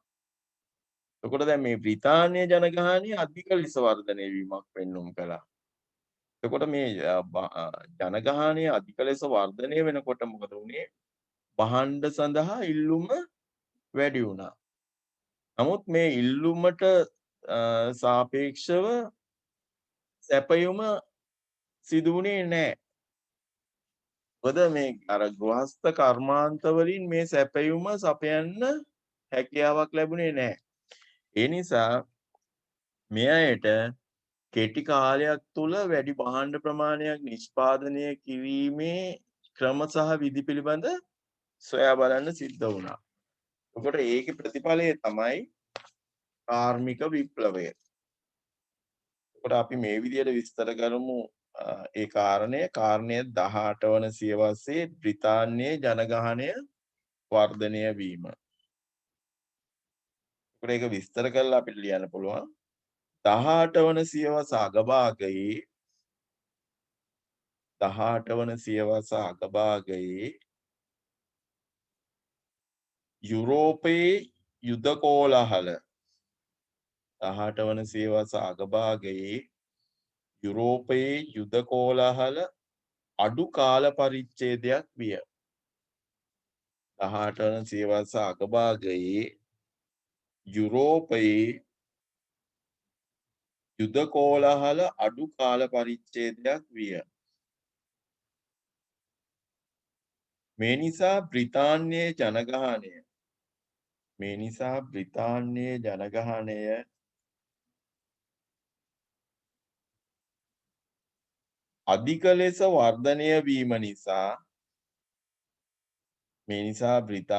ජනගහනය අධික ලෙස වර්ධනය වීම නිසා එරට භාණ්ඩ සඳහා ඉල්ලුම වැඩි විය. මම නැවත කියන්නම් පිළිතුර මුල ඉඳලා 18 වන සියවස අගභාගයේ යුරෝපයේ යුද කෝලාහල අඩු කාල පරිච්ඡේදයක් විය. මේ නිසා බ්‍රිතාන්‍යයේ ජනගහනය අධික ලෙස වර්ධනය වීම නිසා එරට භාණ්ඩ සඳහා ඉල්ලුම වැඩි විය. බ්‍රිතාන්‍යයේ ජනගහනය අධික ලෙස වර්ධනය වීම නිසා එරට භාණ්ඩ සඳහා ඉල්ලුම වැඩි විය. ඊට සරිලන ලෙස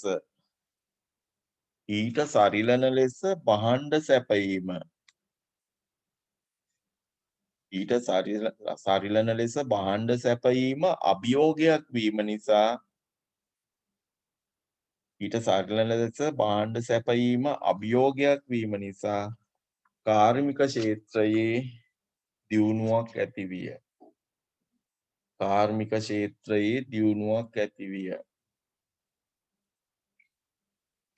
එතකොට ඔන්න ඔය විදිහට තමයි මේ කරුණ ලිවීම සහ විස්තර කිරීම සිදු විය යුත්තේ.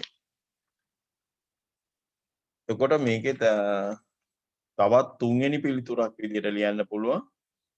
එතකොට කරුණ තමා බ්‍රිතාන්‍යයේ යපත් සහ ගල් අඟුරු නිදි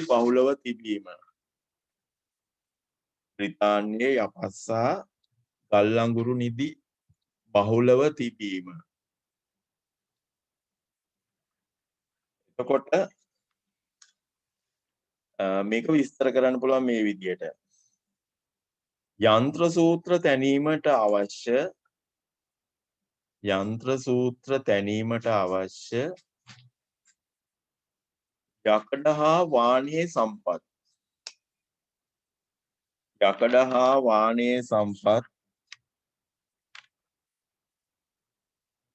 හා වාණයේ සම්පත්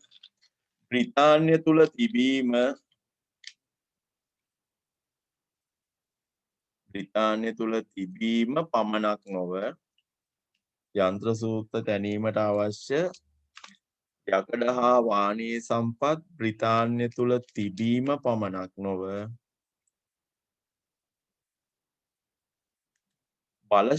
සඳහා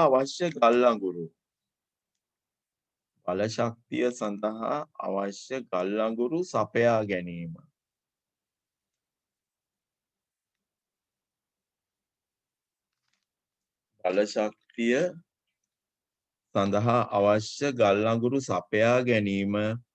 එරටට පහසු විය. නැවත කියන්නම් පිළිතුර. යන්ත්‍ර සූත්‍ර තැනීමට අවශ්‍ය යකඩ හා වාණයේ සම්පත්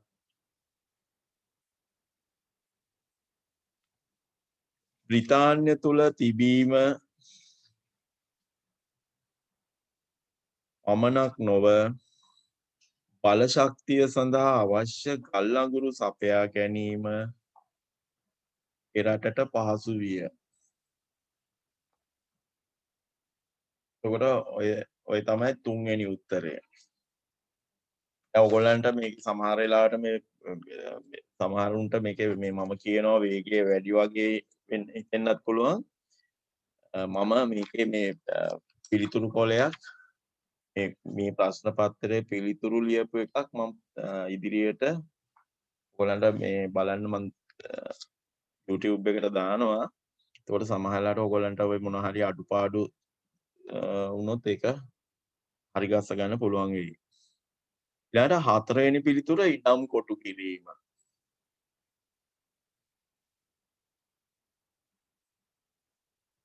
එතකොට මේ ඉඩම් කොටු කිරීම කියන එක උත්තරයක්. එතකොට ඒක අපි විස්තර කරන්න ඕනේ. මොකද්ද ඇත්තටම මේ ඉඩම් කොටු කිරීමේදී සිද්ධ වුනේ? අර මහා පරිමාණ ඉඩම් හිමියෝ මොකද කළේ? අර සුළු ගොවියන්ට දීලා තිබිච්ච වගා කරන්න දීලා තිබිච්ච ඉඩම් කොටස් නැවතත් ඔවුන්ගෙන් ආපසු ගත්තා. එතකොට අරගෙන මොකද කළේ? ඒ ඔක්කොම එකට එකතු කරලා කොටු කරලා මහා පරිමාණ වගා බිම් ආරම්භ කළා. එතකොට මේ විදිහට මහා පරිමාණ වගා බිම් ආරම්භ කරපුවාම අර සුළු ගොවියන්ට රැකියා නැතුව ගියා. ඒ මිනිස්සුන්ට ජීවත් වෙන විදියක් නැතුව ගියා. ඒ නැතුව ගියාම ඒ අය මොකද කළේ? රැකියා හොයාගෙන නගරවලට සංක්‍රමණය වුණා. එතකොට දැන් මේ කාර්මික විප්ලවය ඇති වෙලා කර්මාන්ත ශාලා බිහි වෙනකොට මේ කර්මාන්ත ශාලාවල කම්කරුවන් නැත්නම් සේවකයන් බවට පත් උනේ මේ Tamanගේ ගොවි බිම් අහිමි වෙච්ච ගොවියෝ. ඉතින් දැන් මේ ඉඩම් කොටු කිරීම ওই විදිහට තමයි මේ කර්මාන්ත ශාලාවලට බලපෑවේ. ඒතකොට ඉඩම් කොටු කිරීම නිසා රැකියා අහිමි වෙච්ච නැත්නම් ජීවනෝපාය අහිමි වෙච්ච ගොවියෝ නගරයට ඇවිල්ලා කර්මාන්ත ශාලාවල වැඩ කරන්න පටන් ගත්තා. අපි මේ ඉඩම් කොටු කිරීම කියන එක මේ විදිහට විස්තර කරමු. ලියා ගන්න පුළුවන් නම් ලියා ගන්න. මෙහිදී ඉඩම් හිමි ධනවතුන් විසින් මෙහිදී ඉඩම් හිමි ධනවතුන් විසින් සුළු ගොවියන් සතුව තිබූ මෙහිදී ඉඩම් හිමි ධනවතුන් විසින් සුළු ගොවියන් සතුව තිබූ කුඩා ඉඩම් මෙහිදී ඉඩම් හිමි ධනවතුන් විසින් සුළු ගොවියන් සතුව තිබූ කුඩා ඉඩම් කැබලි එකතු කර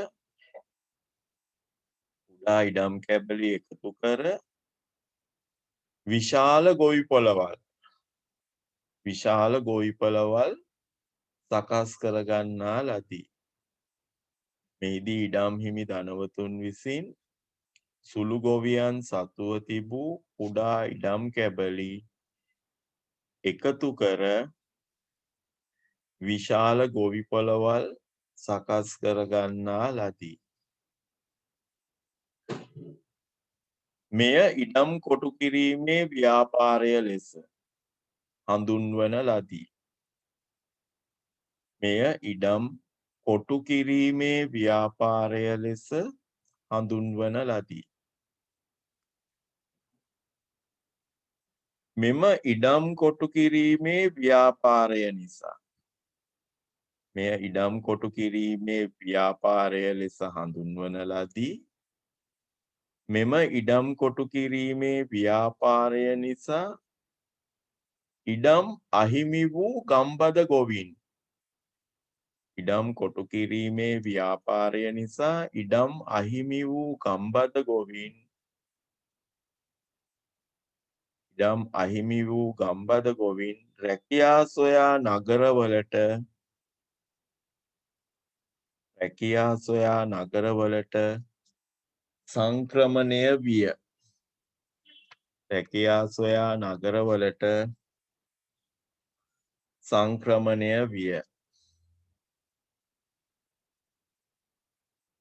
රැකියා සොයා නගරවලට සංක්‍රමණය විය.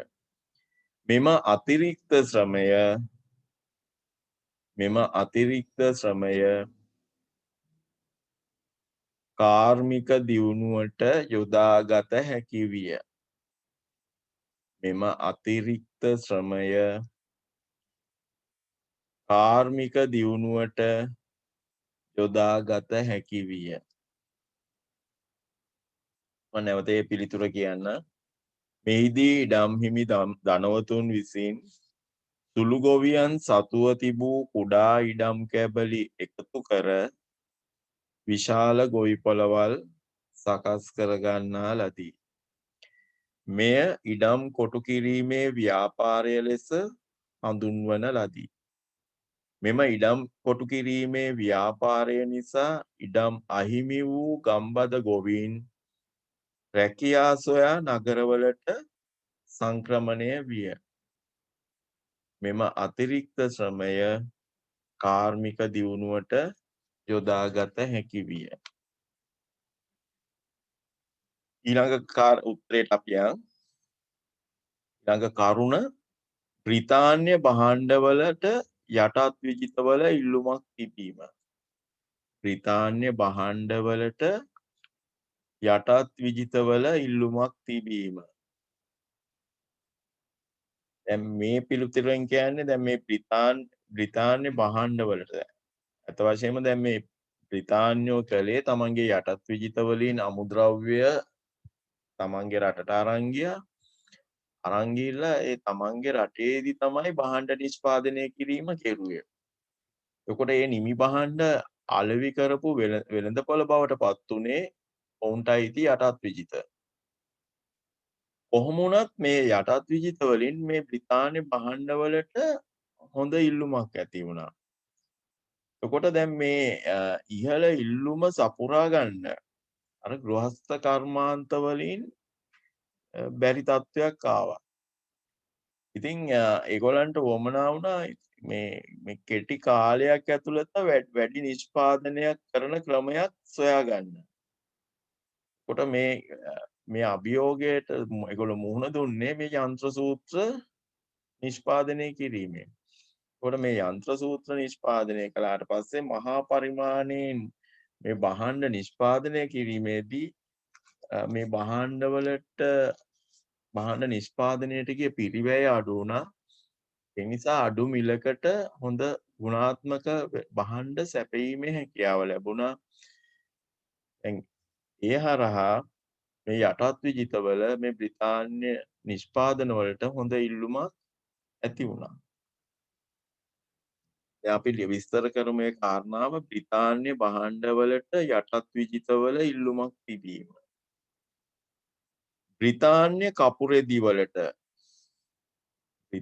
කපුරෙදි වලට යටත් විජිත වලින් ඉහළ ඉල්ලුමක් ඇති වූ අතර බ්‍රිතාන්‍ය කපුරෙදි වලට යටත් විජිත වලින් ඉහළ ඉල්ලුමක් ඇති වූ අතර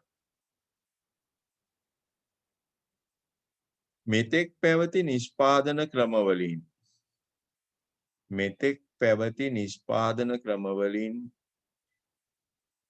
එම ඉල්ලුම සපුරාලීම අපහසු විය.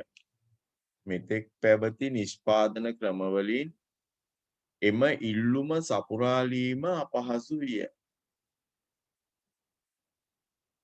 මෙසේ බ්‍රිතාන්‍ය රෙදිවලට ඇති අධික ඉල්ලුම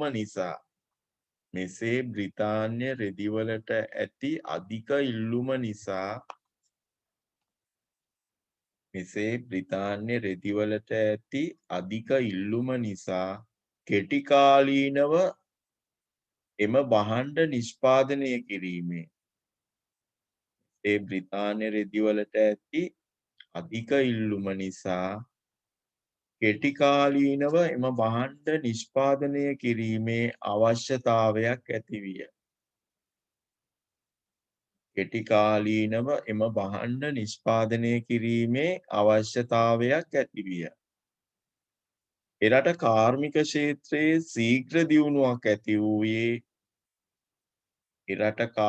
ක්ෂේත්‍රයේ ශීඝ්‍ර දියුණුවක් ඇති වූයේ මෙම අභියෝගයට පිළිතුරක් වශයෙන්. එරට කාර්මික ක්ෂේත්‍රයේ ශීඝ්‍ර දියුණුවක් ඇති වූයේ මෙම අභියෝගයට පිළිතුරක් වශයෙන්. මම නැවතත් මේ පිළිතුර ඔයගොල්ලන්ට කියන්නම්. බ්‍රිතාන්‍ය භාණ්ඩවලට යටත් විජිතවල ඉල්ලුමක් තිබීම. ඒක අපි විස්තර කළා. බ්‍රිතාන්‍ය කපුරෙදි වලට යටත් විජිත වලින් ඉහළ ඉල්ලුමක් ඇති වූ අතර මෙතෙක් පැවති නිෂ්පාදන ක්‍රමවලින් එම ඉල්ලුම සපුරාලීම අපහසු විය. එසේ බ්‍රිතාන්‍ය රෙදි වලට ඇති අධික ඉල්ලුම නිසා කෙටි කාලීනව එම භාණ්ඩ නිෂ්පාදනය කිරීමේ අවශ්‍යතාවයක් ඇති විය. එරට කාර්මික ක්ෂේත්‍රයේ ශීඝ්‍ර දියුණුවක් ඇති වූයේ මෙම අභියෝගයට පිළිතුරක් වශයෙනි. දැන් මම මේ ලිව්වේ මේ බ්‍රිතාන්‍ය තුල කාර්මික විප්ලවය ඇතිවීමට හේතු කීපයක්. දැන් මේ හේතු වලට අමතරව තවත් හේතු තියෙනවා. දැන් මේ බ්‍රිතාන්‍ය ඇතුලේ හොඳ අභ්‍යන්තර ප්‍රවාහන ක්‍රමයක් තියෙනවා. ඉතින් ඒක නිසා මේ අභ්‍යන්තර ප්‍රවාහනයේ මූලික වශයෙන් මේ ජල මාර්ග. ඒ කියන්නේ මේ බ්‍රිතාන්‍ය ඇතුලේ ඇල මාර්ග සහ ගංගා. මේවත් එක හේතුවක් මේ බ්‍රිතාන්‍ය තුල මේ කාර්මික විප්ලවය ඇතිවීමට හා දියුණු වීමට. ඊළඟට තව හේතුවක් විදියට කියන්න පුළුවන්. දැන් මේ හේතු ගොඩාක් විස්තර කරලා ලියන්න අමාරුයි. දැන් ඔය මං ලියපු හේතු අරුණාම දැන් මේ හේතුත් බලපෑවා. නමුත් මේවායේ ගොඩාක් විස්තර කරලා ලියන්න දේවල් නැහැ. දැන් ඊළඟ එක තමයි අභ්‍යන්තර බදු ක්‍රමය. දැන් ප්‍රංශය වගේ රටවල් වල ප්‍රදේශයෙන් ප්‍රදේශයට මේ වහන්න ප්‍රවාහනය වෙනකොට ඒ ප්‍රදේශයකින් තවත් ප්‍රදේශයකට මාරු වෙනකොට වද්දක් අය කළා. එතකොට මේ විදිහට මේ ප්‍රදේශයෙන් ප්‍රදේශයට භාණ්ඩයකට බදු අය කරනකොට අවසානයේ මේක ප්‍රදේශ කීපයක් පහු කරලා අවසාන ඒගොල්ලන්ගේ අවසාන දිශාන්තයට ළඟා වෙනකොට මේ භාණ්ඩයේ මිල හුඟක් ඉහළ යනවා. මොකද අර මේ අභ්‍යන්තරයේදී ගෙවපු බදු මුදලුත් අවසානයේ පැටවෙන්නේ අර පාරිභෝගිකයාට. එතකොට මේ පාරිභෝගිකයා අවසානයේදී මේක මිලදී ගන්න මේ භාණ්ඩය මිලදී ගන්න පාරිභෝගිකයාට වැඩි මිලක් ගෙවන්න සිද්ධ වුණා මේ භාණ්ඩය මිලදී ගන්න. ඉතින් ප්‍රංශය ඇතුලේ මේ විදියයි. නමුත් බ්‍රිතාන්‍ය ඇතුලේ මේ අභ්‍යන්තර බදු ක්‍රමය බොහොම සරලයි. දැන් මෙතනදී මේ පළාතින් පළාතට මේ භාණ්ඩ ප්‍රවාහනය කළාට බදු අය කිරීමක් සිදු වුණේ නැහැ. ඉතින් ඒක නිසා බ්‍රිතාන්‍ය තුල නිදහසේ පළාතෙන් පළාතට මේ භාණ්ඩ ප්‍රවාහනය කිරීමේ හැකියාව ලැබුණා බදු මුදල් අය කිරීමකින් තොරව. ඒක නිසා බ්‍රිතාන්‍ය ඇතුලේදී මේ වෙළඳාම දියුණු වීමට බලපෑ එක හේතුවක් තමයි අභ්‍යන්තර බදු ක්‍රමයක් බ්‍රිතාන්‍ය තුල ක්‍රියාත්මක නොවීම. දැන් අපි යමු 15 වෙනි ප්‍රශ්නයට. 15 වෙනි ප්‍රශ්නයෙන් අහනවා ඉඩම් කොටු කිරීමේ ව්‍යාපාරය යනු කුමක්ද? ඒකට ඒකේ පිළිතුර තමයි යුරෝපයේ ඉඩම් හිමි ධනවතුන් විසින් සුළු ගොවියන් සතුව තිබූ කුඩා ඉඩම් කැබලි එකතු කර යුරෝපයේ ඉඩම් හිමි ධනවතුන් විසින් සුළු ගොවියන් සතුව තිබූ කුඩා ඉඩම් කැබලි එකතු කර විශාල ගොවි පොළවල් සකස් කර ගැනීම. යුරෝපයේ ඉඩම් හිමි ධනවතුන් විසින් සුළු ගොවියන් සතුව තිබූ කුඩා ඉඩම් කැබලි එකතු කර විශාල ගොවි පොළවල් සකස් කර ගැනීම ඉඩම් කොටු කර ගැනීම ලෙස හැඳින්වේ. ඒක තමයි ඉඩම් කොටු කිරීමේ ව්‍යාපාරය කියන්නේ. ඊළඟට අහනවා 16 වෙනි ප්‍රශ්නය. බ්‍රිතාන්‍ය කාර්මික ක්ෂේත්‍රයෙන් ඉදිරියට යාමට බලපෑ සාධක. දැන් මේක අර බ්‍රිතාන්‍ය තුල කාර්මික විප්ලවය ඇතිවීමට හේතුපාදක වෙච්ච කරුණ නෙමෙයි මේ අහන්නේ. මේ බ්‍රිතාන්‍ය කාර්මික ක්ෂේත්‍රයෙන් ඉදිරියට යාමට බලපෑ සාධක. මේ බ්‍රිතාන්‍ය තුල තිබිච්ච සාධක මේ අහන්නේ. එතකොට පළවෙනි පිළිතුර විදිහට අපිට ගන්න පුළුවන් බ්‍රිතාන්‍ය තුල පැවති දේශපාලන ස්ථාවරත්වය. ඒකට බ්‍රිතාන්‍ය තුල පැවති දේශපාලන ස්ථාවරත්වය මේ බ්‍රිතාන්‍ය කාර්මික ක්ෂේත්‍රයෙන් ඉදිරියට යාමට බලපෑ සාධකයක්. එතකොට දෙවනි පිළිතුර කුඩා දිවයිනක් වීම. පළවෙනි පිළිතුර බ්‍රිතාන්‍ය තුල පැවති දේශපාලන ස්ථාවරත්වය.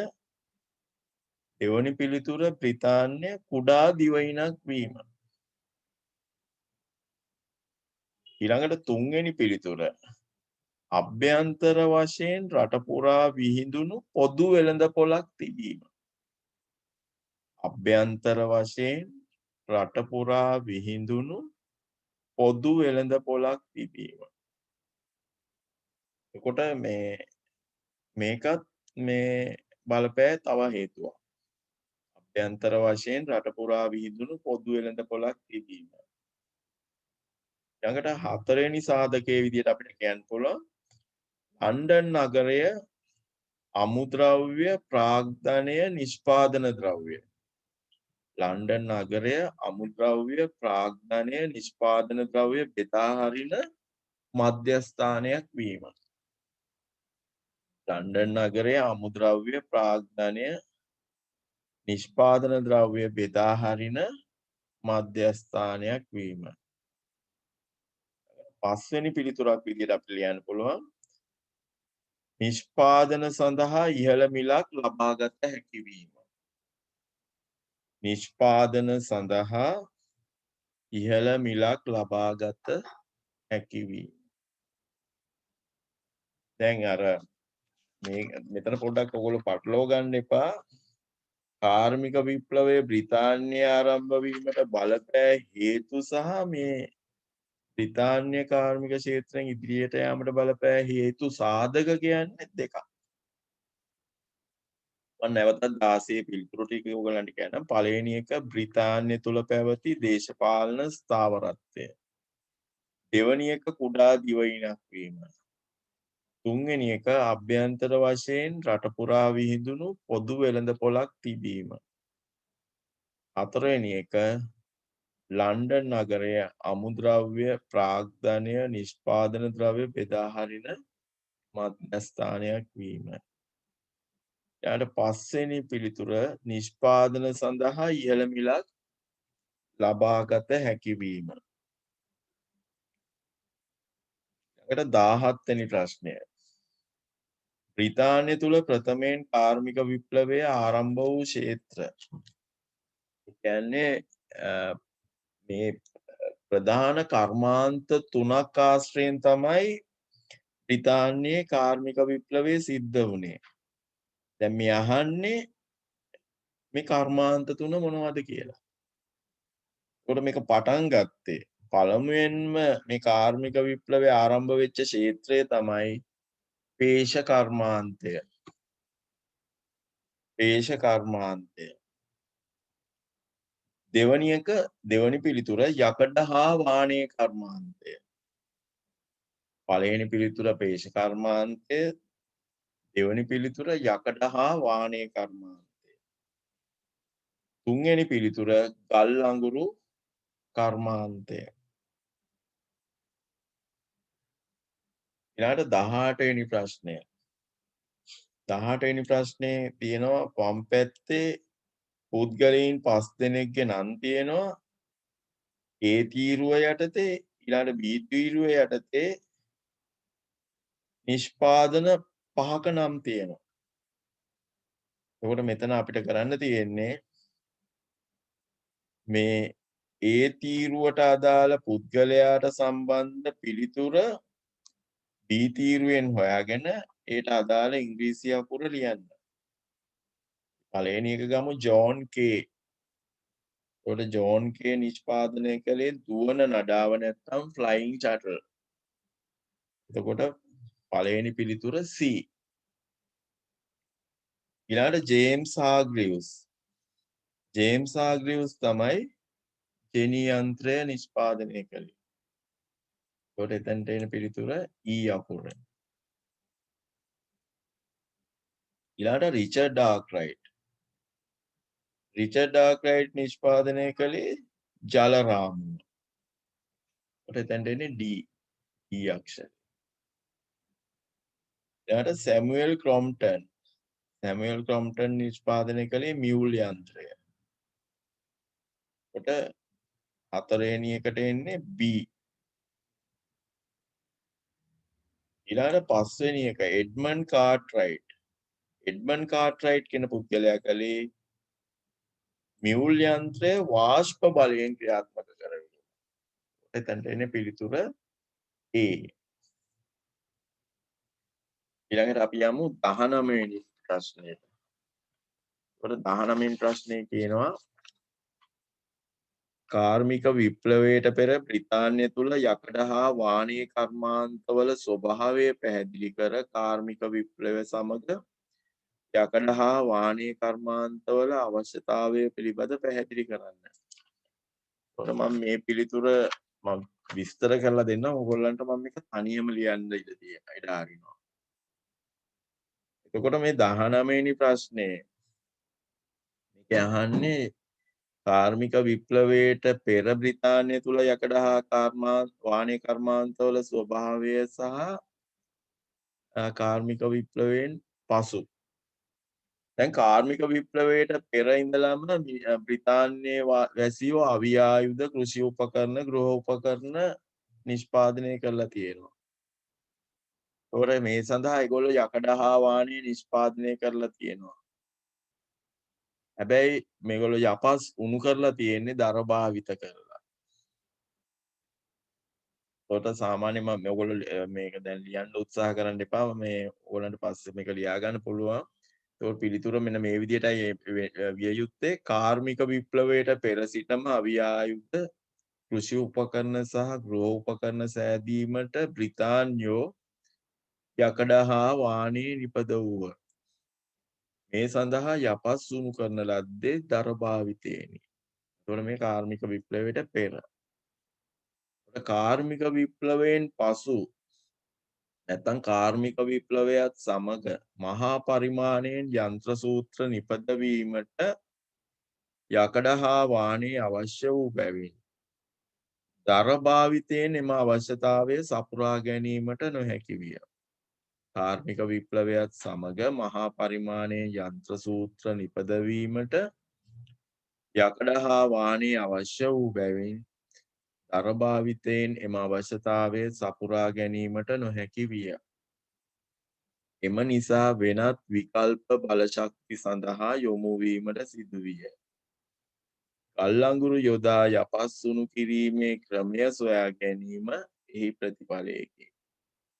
ඒ තමයි කාර්මික විප්ලවයට පෙර හා පසු යකඩ හා වාණිජ කර්මාන්තයේ ස්වභාවය. ඊළඟට අපි යමු 20 වෙනි ප්‍රශ්නයට. ඒකේ පළවෙනි අණු කොටස. ගල් අඟුරු යොදා යපස් උණු කිරීමේ ක්‍රමය හිස්තැනක් විසින් සොයා ගන්නා ලදී. පළවෙනි අණු කොටසට පිළිතුර ඒබ්‍රහම් ඩර්බි. ඒබ්‍රහම් ඩර්බි. දෙවැනි එක රෝලර් යන්ත්‍රය හිස්තැනක් විසින් සොයා ගන්නා ලද නිසා. එතකොට දෙවැනි අණු කොටසේ හිස්තැනට පිළිතුර Henry Cort. Henry Cort. Roller යන්ත්‍රය හෙන්රි කෝට් විසින් සොයා ගන්නා ලද නිසා. තුන්වෙනි අණු කොටසේ පිළිතුර විය යුත්තේ තැලිය හැකි යකඩ හෙවත් පදම් කළ යකඩ. තැලිය හැකි යකඩ හෙවත් පදම් කළ යකඩ නිපද විය හැකි විය. ඊළඟට හතරවෙනි ප්‍රශ්නය. හෙන්රි බෙසමර් විසින් යකඩවල ඇති අපද්‍රව්‍ය ඉවත් කර හිස්තැනට පිළිතුර වානේ නිපද විය හැකි. වානේ නිපද විය හැකි නව ක්‍රමයක් සොයාගත්ත. ඊට පස්වෙනි අණු කොටසේ අහනවා යපස් උණු කිරීමට හිස්තැනක් විදුලි උදුනක් නිපදවීම. එතකොට විදුලි උදුන නිපදවුවේ විලියම් සිමන්ස්. එතකොට පස්වෙනි අණු කොටසේ හිස්තැනේ පිළිතුර විලියම් සිමන්ස්. නැවත අණු කොටස් වල පිළිතුරු ටික කියන්න. පළවෙනි අණු කොටසේ පිළිතුර ඒබ්‍රහම් ඩර්බි. දෙවැනි අණු කොටසේ පිළිතුර හෙන්රි කෝට්. තුන්වෙනි අණු කොටසේ පිළිතුර තැලිය හැකි යකඩ හේවත් පදම් කළ යකඩ. හතරවෙනි අණු කොටසේ පිළිතුර වානේ නිපදවිය හැකි.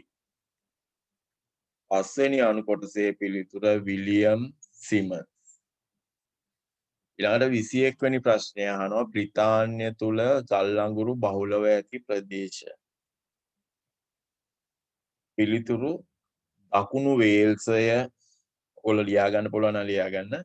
දකුණු වේල්සය, යෝක්ෂයර්, ලැන්කෂයර්. දකුණු වේල්සය, යෝක්ෂයර්, ලැන්කෂයර්.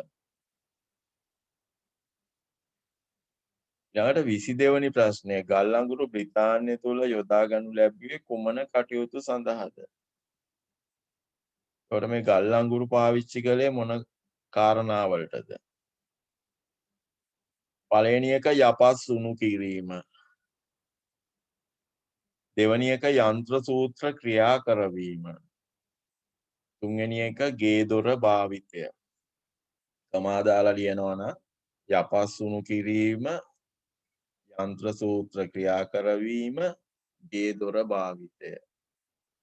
යපස් සුණු කිරීම, යන්ත්‍ර සූත්‍ර ක්‍රියා කරවීම, ගේ දොර භාවිතය. ඊළඟට 23 වෙනි ප්‍රශ්නය. ඒකේ අණු කොටස් 4ක් තියෙනවා. ප්‍රශ්නය ගල් අඟුරු කර්මාන්තය තුලදී මුහුණ දීමට සිදු වූ ගැටලු මොනවාද? දැන් මේ වගේ ප්‍රශ්න තමයි අර මේගොල්ලන්ගේ රචනා දෙවනි කොටසේ රචනා ප්‍රශ්නවල අර ලකුණු 4ක් හම්බෙන ප්‍රශ්නයක් තියෙන දෙවනි කොටස. දැන් පළවෙනි කොටසේ ලකුණු 3යි දෙවනි කොටසේ ලකුණු 4ක් එන්නේ. අන්න ඒ වගේ තැන්වල මේක අහන්න පුළුවන්. ගල් අඟුරු කර්මාන්තය තුලදී මුහුණ දීමට සිදු වූ ගැටලු මොනවාද? පළවෙනි පිළිතුර විදිහට ලියන්න පුළුවන් ආකරවල එකතු වන ජලය ඉවත් කිරීම. ආකරවල එකතු වන ජලය ඉවත් කිරීම. දෙවැනි පිළිතුර ගැඹුරට කැණීමේදී ආකර තුල විෂ වායු තිබීම. ගැඹුරට කැණීමේදී ආකර තුල විෂ වායු තිබීම. ඊළඟට තුන්වෙනි එක ආකර පතුලේ උෂ්ණත්වය වැඩිවීම. ආකර පතුලේ උෂ්ණත්වය වැඩිවීම. හතරවෙනි ගැටලුව තමයි ආලෝකය සැපයීම. මම නැවතත් පිළිතුරු කියන්නම්. පළවෙනි එක ආකරවල එකතු වන ජලය ඉවත් කිරීම. දෙවැනි එක ගැඹුරට කැණීමේදී ආකර තුල විෂ වායු තිබීම. තුන්වෙනි එක ආකර පතුලේ උෂ්ණත්වය වැඩිවීම. හතරවෙනි එක ආලෝකය සැපයීම. ඊළඟට 24 වෙනි ප්‍රශ්නය ගල් අඟුරු කර්මාන්තය තුල සිදු වූ නව නිපැයුම් මොනවාද? ඉන් සිදු වූ සේවා මොනවාද? ඒකට පළවෙනි නිෂ්පාදනයේ විදිහට කියන්න පුළුවන් 1735 තෝමස් නිව්කොමන්ගේ වාෂ්ප එන්ජිම මගින් ආකරවල ජලය නල මගින් ඉවත් කිරීමට හා වාතය කෘත්‍රිම ලෙස සිසිල් කිරීමට. පළවෙනි පිළිතුර කියන්න පුළුවන් 1735 තෝමස් නිව්කොමන්ගේ වාෂ්ප එන්ජිම මගින් ආකරවල ජලය නල මගින් ඉවත් කිරීමට හා වාතය කෘත්‍රිම ලෙස සිසිල් කිරීමට. ඊළඟ දෙවැනි එක අපිට ලියන්න පුළුවන් 1812 හම්ෆ්‍රි ඩේවි විසින් ආරක්ෂක ලාම්පුව නිපදවීම නිසා ආකරවලට ආලෝකය ලබා ගැනීමට හැකිවීම. 1812 දී හම්ෆ්‍රි ඩේවි විසින් ආරක්ෂක ලාම්පුව නිපදවීම නිසා ආකරවලට ආලෝකය ලබා ගැනීමට හැකිවීම. ඊළඟට 1839 දී යකඩ කේබල් මගින් ආකර වලින් ගල් අඟුරු පිටතට ගෙන ඒමේ ක්‍රමය සොයා 1839 දී යකඩ කේබල් මගින් ආකරවලින් ගල් අඟුරු පිටතට ගෙන ඒමේ ක්‍රමය සොයා ගැනීම. ඊළඟට තව 25 වෙනි ප්‍රශ්නය. ඒකේ අහනවා මේ ගල් අඟුරු කර්මාන්තය තුල සිදු වූ දියුණුව නිසා ඇති වූ අතුරු ප්‍රතිලාභ මොනවාද? දැන් මෙතන මේ ආන්නේ මේ ගල් අඟුරු පිළිස්සීමේදී නිෂ්පාදනය වෙච්ච අතුරු ඵල වලින් ලැබිච්ච ප්‍රයෝජන. දැන් අපි දන්නවා මැකඩම් ක්‍රමය. දැන් මේ ජෝන් මැකඩම් කියන පුද්ගලයා මැකඩම් ක්‍රමය සොයාගත්තා.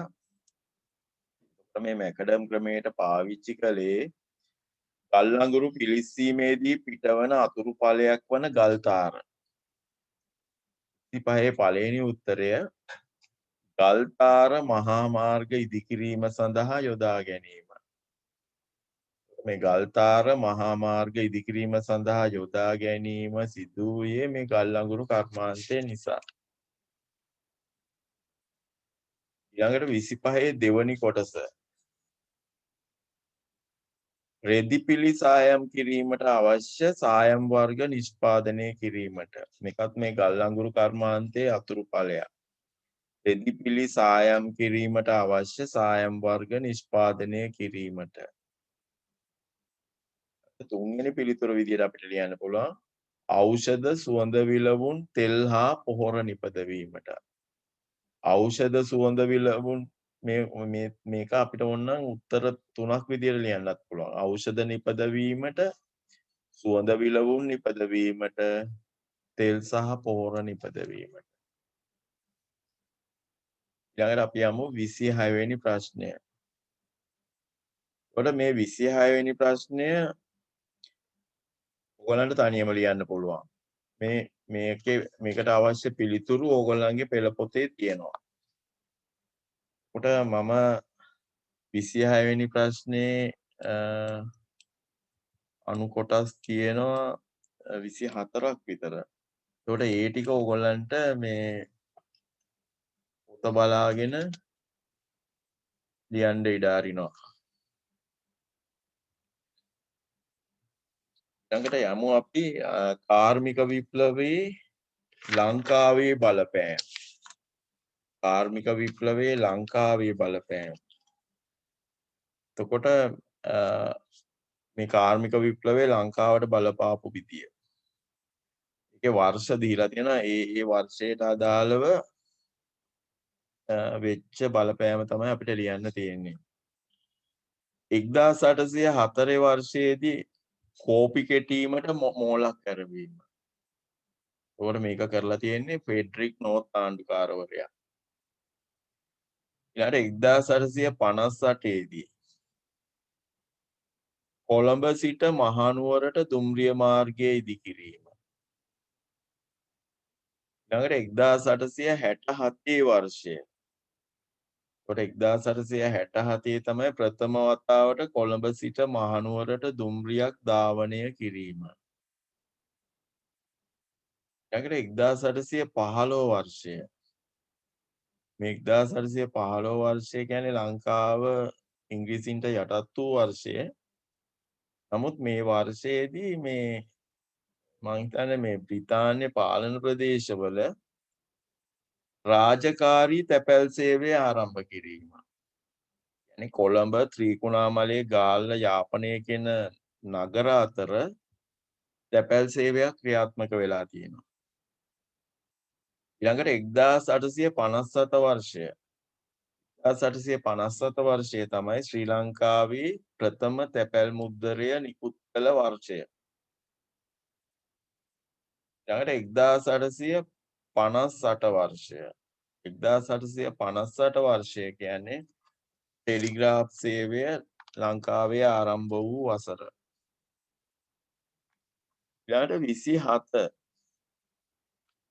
27 වෙනි ප්‍රශ්නයෙන් අහනවා මැකඩම් ක්‍රමය යනු කුමක්ද? එතකොට මේකේ පිළිතුර ඔයගොල්ලන්ගේ මේ පෙළ පොතේ තියෙනවා 8 වෙනි පිටුවේ. මම ඔයගොල්ලන්ට මේක විස්තර කරලා දෙන්නම්. ඒක ඕගොල්ලන්ට පිළිතුරේ මේ අඩුපාඩු තියෙනවා නම් එතන තියෙන එකට යම්කිසි දෙයක් එකතු වෙන්න තියෙනවා විතරයි. ලොකු කළුගල් හා පස් අතුරා කරන ලද ශක්තිමත් අතිවාරමක් මත ලොකු කළුගල් හා පස් අතුරා කරන ලද ශක්තිමත් අතිවාරමක් මත කුඩා කළුගල් කැබලි අතුරා තලා මට්ටම් කොට ඒ මත උණු කළ ගල්තාර වැක්කිරීම මැකඩම් ක්‍රමය නම් විය. කියන්නේ ලොකු කළුගල් අතුරලා ඒකේ හිඩස්තැන් වලට පස් අතුරලා ඊට පස්සේ ඒ උඩ අර චූටි කළුගල් තුන් කාලේ කළුගල් කියන්නේ ඒ කළුගල් අතුරලා ඊට පස්සේ මේක උඩින් ගල් රෝලක් දුවනවා. දුවලා මේක තලනවා. මේ විදිහට පාර තලලා ඊට පස්සේ මොකද කරන්නේ උණු කරපු ගල්තාර මේ උඩට වක් කරනවා. ඒ විදිහට තමයි මේ මෑතක් වනතරම ලංකාවේ පාරවල් තාර දැමීම සිද්ධ වුණේ. මේක අර පාරවල් කාපට් කරන එකට කලින් තිබිච්ච ක්‍රමය. ඊළඟට 28 වෙනි ප්‍රශ්නය. 28 වෙනි ප්‍රශ්නේ තියෙන්නේ මේ අපිට ඊතලයක් පාවිච්චි කරලා මේ දෙපැත්ත යා කරන්න. ඒකට වාෂ්ප බලයෙන් ක්‍රියා කරන දුම්රිය එන්ජිම ජෝර්ජ් ස්ටීවන්සන්. දුම් බෝට්ටුව නිර්මාණය කිරීම රොබර්ට් පුල්ටන්. ඊළඟට දුම් නැව නිපදවීම හෙන්රි බෙල්. මෝටර් රථයේ නිපදවීම ඩෙම්ලර්. ගුවන් යානයේ නිපදවීම රයිට් සහෝදරයන්. දැන් මේ ප්‍රශ්න වෙනත් විදියකට කලින් ඇහුවා. නමුත් දැන් මෙතන තව විදියකට මේක පෙන්නුව එක තමයි මේ කෙරුවේ. ඊළඟට 29 වෙනි ප්‍රශ්නයෙන් අහනවා දුම්රිය එන්ජිම නිපදවීමෙන් මගින් සිදු වූ වාසි.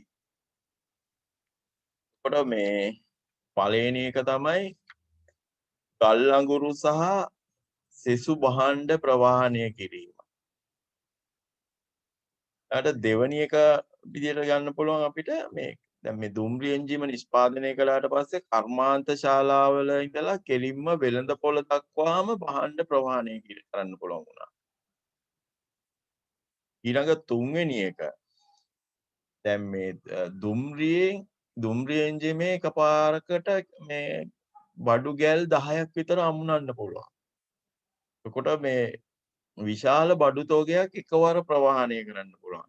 එතකොට මේ විදිහට ප්‍රවාහනය කරන්න පුළුවන් වීම නිසා ප්‍රවාහන වියදම අඩු වෙනවා. විශාල තොග වශයෙන් ප්‍රවාහනය නිසා ප්‍රවාහන වියදම අඩු වීම. ඊළඟට 30 වෙනි ප්‍රශ්නය. කාර්මික විප්ලවයට පෙර බ්‍රිතාන්‍ය තුල පැවති sannivedana ක්‍රමය සහ කාර්මික විප්ලවයෙන් පසු එහිදී වුණා. එතකොට ඒකේ පෙර තත්ත්වය කියන්නේ අධික වියදම් සහිත තැපැල් ක්‍රමය. පසු තත්ත්වය ගත්තාම පෙනී තැපැල් සේවය, විදුලි පණිවිඩ ක්‍රමය, ළඟට දුරකථනය, ගුවන් විදුලිය, රූපවාහිනිය. මෙන්න මේ වගේ sannivedana අංග ගොඩාක් කාර්මික විප්ලවයෙන් පස්සේ බ්‍රිතාන්‍ය sannivedana ක්‍රමයට එකතු වුණා. එතකොට ප්‍රශ්නාංක 31 ඕගොල්ලන්ට පුළුවන් කරන්න. එතකොට ඒක ඕගොල්ලන් පොතෙන් බලාගෙන ඕගොල්ලන්ට උත්තර ලියන්න පුළුවන්. එතකොට ප්‍රශ්නාංක 32 කාර්මික විප්ලවයත් සමග කුෂිකාර්මික ක්ෂේත්‍රයේ වර්ධනයක් ඇතිවීමට බලපෑ සාධක අහන්නේ. එතකොට පළවෙනි එක විදිහට අපිට කියන්න පුළුවන් මහා පරිමාණ ගොවිබිම් ආරම්භ කිරීම. අපි අර කිව්වේ ඉඩම් කොටු කිරීම කියලා. ඊළඟට දෙවැනි එක ශස්‍ය මාරු ක්‍රමය.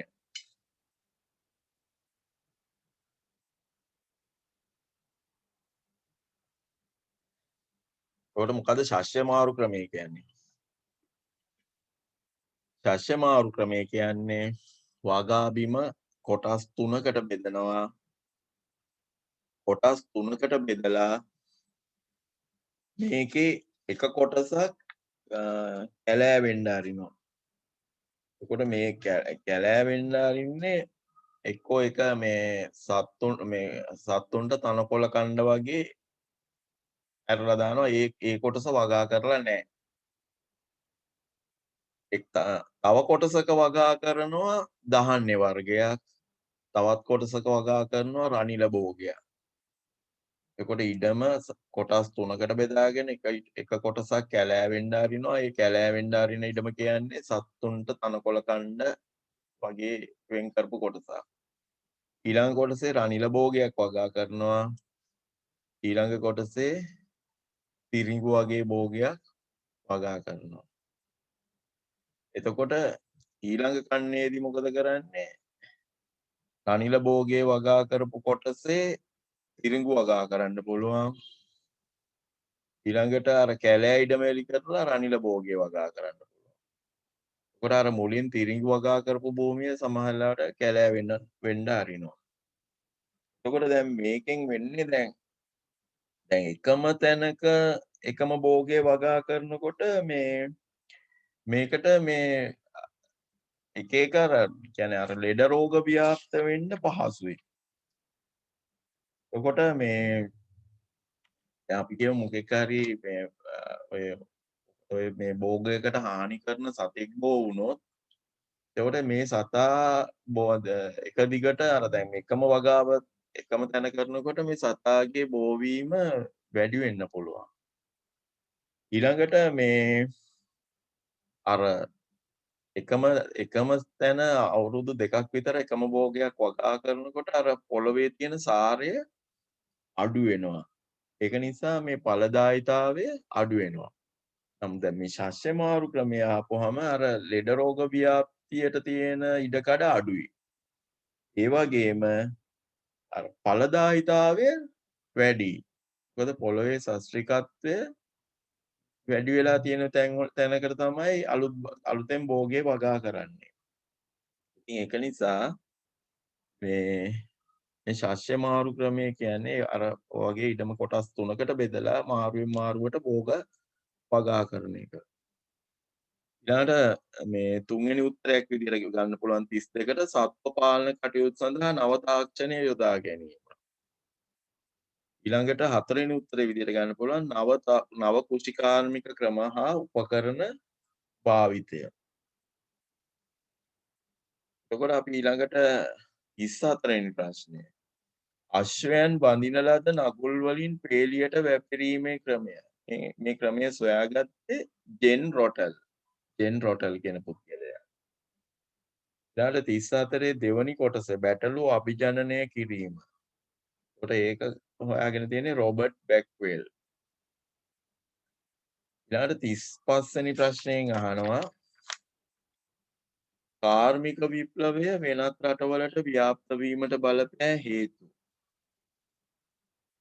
එතකොට පළවෙනි හේතුව විදිහට අපිට ලියන්න පුළුවන් ලොව පුරා ජනගහනය ශීඝ්‍රයෙන් වර්ධනය වීම නිසා භාණ්ඩවලට තිබූ ඉල්ලුම ඉහළ යාම. ලොව පුරා ජනගහනය ශීඝ්‍රයෙන් වර්ධනය වීම නිසා භාණ්ඩවලට තිබූ ඉල්ලුම ඉහළ යාම. ඊළඟට දෙවන පිළිතුරක් විදිහට කියන්න පුළුවන් යුරෝපය තුල ගමනාගමන හා ප්‍රවාහන කටයුතු වල වර්ධනය. ඊළඟට තුන්වෙනි පිළිතුරක් විදිහට අපිට කියන්න පුළුවන් ප්‍රංශය හා ජර්මනිය ගල් අඟුරු සොයා ගැනීම. ඊළඟට 36 වෙනි ප්‍රශ්නය. කාර්මික විප්ලවයේ ප්‍රතිඵලයක් ලෙස දේශපාලන ක්ෂේත්‍රයේ ඇති වූ වෙනස්කම් මොනවාද? එතකොට මේකට පළවෙනි පිළිතුර විදිහට ලියන්න පුළුවන් ලාභ ලබන මුදල් ආයෝජනය කළ ධනපති පන්තියක් හා ශ්‍රමය විකුණා ජීවත් වන නිර්ධන පන්තියක් බිහිවීම. ලාභ ලබන මුදල් ආයෝජනය කළ ධනපති පන්තියක් සහ ශ්‍රමය විකුණා ජීවත් වන නිර්ධන පන්තියක් බිහිවීම. ඊළඟට දෙවනි පිළිතුරක් විදිහට ලියන්න පුළුවන් ධනපති හා කම්කරු ගැටුම් ඇතිවීම. ඊළඟට වෘත්තීය සංගම් බිහිවීම, සේවක වැඩ වර්ජන ඇතිවීම, ඊට ලිබරල් වාදය, සමාජවාදය වැනි දේශපාලන දර්ශන ඇතිවීම. ඊට අපි යන් 37 වෙනි ප්‍රශ්නය. රාජ්‍ය නිර්වාදවාදය යනු කුමක්ද? දැන් මේ නිර්වාදවාදය කියන්නේ මේ රටේ ආර්ථික කටයුතු වලදී පෞද්ගලික අංශය සහභාගී කරවා ගැනීම. ඒ කියන්නේ රාජ්‍ය ඒකාධිකාරය, රජය විසින් පමණක් කරගෙන ගිය යම් යම් භාණ්ඩ සම්බන්ධ ව්‍යාපාර, ඒ ව්‍යාපාර වලට පෞද්ගලික අංශයත් සම්බන්ධ කර ගැනීම. එතකොට මේක තමයි අර මේ 1833 කෝල්බෘක් ප්‍රතිසංස්කරණ වලදී යෝජනා කළේ අර ලංකාවෙත් ලුණු ඒකාධිකාරය සහ කුරුඳු වෙළඳාම තිබුණේ රජයේ යටතේ. එතකොට කෝල්බෘක් කොමසාරිස්වරු යෝජනා කළා මේ වෙළඳාම පෞද්ගලික අංශයටත් ලබා දෙන්න කියලා. එතකොට ඒ කියන්නේ රජය පෞද්ගලික අංශයත් සහ එක්ක එකතු වෙලා මේ වෙළඳාම කරගෙන යන එක තමයි මේ රාජ්‍ය නිර්පාදවාදය කියන්නේ. අන්න ඒක විතරක් ඔයගොල්ලෝ ලියා ගන්න. රටේ ආර්ථික කටයුතු වලදී පෞද්ගලිකාංශයේ සහභාගීත්වය. රටේ ආර්ථික කටයුතු වලදී පෞද්ගලිකාංශයේ සහභාගීත්වය දිරිමත් කිරීම හා රටේ ආර්ථික කටයුතු වලදී පෞද්ගලිකාංශයේ සහභාගීත්වය දිරිමත් කිරීම හා රජයේ මැදිහත් වීම අවම කිරීම. රජයේ මැදිහත් වීම අවම කිරීම රාජ්‍ය නිර්බාධවාදය ලෙස සැලකිය හැකිය. නැවත කියන්නම් පිළිතුර. රටේ ආර්ථික කටයුතු වලදී පෞද්ගලිකාංශයේ සහභාගීත්වය දිරිමත් කිරීම හා රජයේ මැදිහත් වීම අවම කිරීම රාජ්‍ය නිර්බාධවාදය ලෙස සැලකිය හැකිය. කොට 38න් අහනවා රාජ්‍ය නිර්බාධවාදය නම් සංකල්පය ඉදිරිපත් කළේ කවුරුන්ද? පිළිතුර ඇඩම් ස්මිත්. ඊළඟට 39 කාර්මික විප්ලවයේ ප්‍රතිඵලයක් ලෙස ආර්ථික ක්ෂේත්‍රයේ ඇති වූ වෙනස්කම් මොනවාද? පළවෙනි පිළිතුර විදියට දෙන්න පුළුවන් කාර්මික නිෂ්පාදන පුළුල් වීම. දෙවැනි පිළිතුර වෙළඳ හා වාණිජ කටයුතු ආර්ථික ක්ෂේත්‍රයේ පෙරමුණ ගැනීම. තුන්වෙනි පිළිතුර විදියට කියන්න පුළුවන් කම්මල් හිමි ධනපති පන්තියක් හා වෙළඳ පන්තියක් වර්ධනය වීම. නැවත මම කියන්නම් පළවෙනි පිළිතුර කාර්මික නිෂ්පාදන පුළුල් වීම. දෙවැනි පිළිතුර වෙළඳ හා වාණිජ කටයුතු ආර්ථික ක්ෂේත්‍රයේ පෙරමුණ ගැනීම. වෙළඳ හා වාණිජ කටයුතු ආර්ථික ක්ෂේත්‍රයේ පෙරමුණ ගැනීම. තුන්වෙනි පිළිතුර කම්මල් හිමි ධනපති පන්තියක් හා වෙළඳ පන්තියක් වර්ධනය වීම. කම්මල් හිමි ධනපති පන්තියක් හා වෙළඳ පන්තියක් වර්ධනය වීම. ළඟට 40 වෙනි ප්‍රශ්නය. කාර්මික විප්ලවයත් සමග සමාජ ක්ෂේත්‍රය තුල සිදු වූ යහපත් ප්‍රතිඵල මොනවාද? ඔකට මේ යහපත් ප්‍රතිඵල විදිහට පළවෙනි එක අපිට ලියන්න පුළුවන් විශාල වශයෙන් නගර බිහිවීම. විශාල වශයෙන් නගර බිහිවීම. දෙවැනි පිළිතුර විදිහට කියන්න පුළුවන් දැරිය හැකි මිලකට භාණ්ඩ ලබාගත හැකි වීම. දැරිය හැකි මිලකට භාණ්ඩ ලබාගත හැකි වීම. يعني කර්මාන්ත ශාලාවේ වල විශාල වශයෙන් භාණ්ඩ නිෂ්පාදනය කරනකොට මේ භාණ්ඩ සඳහා වැය වන පිරිවැය අඩුයි. ඒ නිසා මේ කර්මාන්ත ශාලාවලින් නිෂ්පාදනය කරන භාණ්ඩ සාමාන්‍යයෙන් පාරිභෝගිකයාට දැරිය හැකි මිලකට අලෙවි කිරීමේ හැකියාව තිබුණා. ඒකට දෙවැනි පිළිතුර දැරිය හැකි මිලකට භාණ්ඩ ලබාගත හැකිවීම. ඊළඟට තුන්වෙනි පිළිතුර විශාල වශයෙන් රැකියා අවස්ථා බිහිවීම. විශාල වශයෙන් රැකියා අවස්ථා බිහිවීම. එතකොට මේ විශාල වශයෙන් රැකියා අවස්ථා බිහිවීම නිසා මිනිසුන්ගේ ජීවන තත්ත්වය ඉහළ ගියා. ඊළඟට කාර්මික විප්ලවයත් සමග සමාජ ක්ෂේත්‍රය තුළ සිදු වූ අයහපත් ප්‍රතිඵල. මොනවද මේ අයහපත් ප්‍රතිඵල?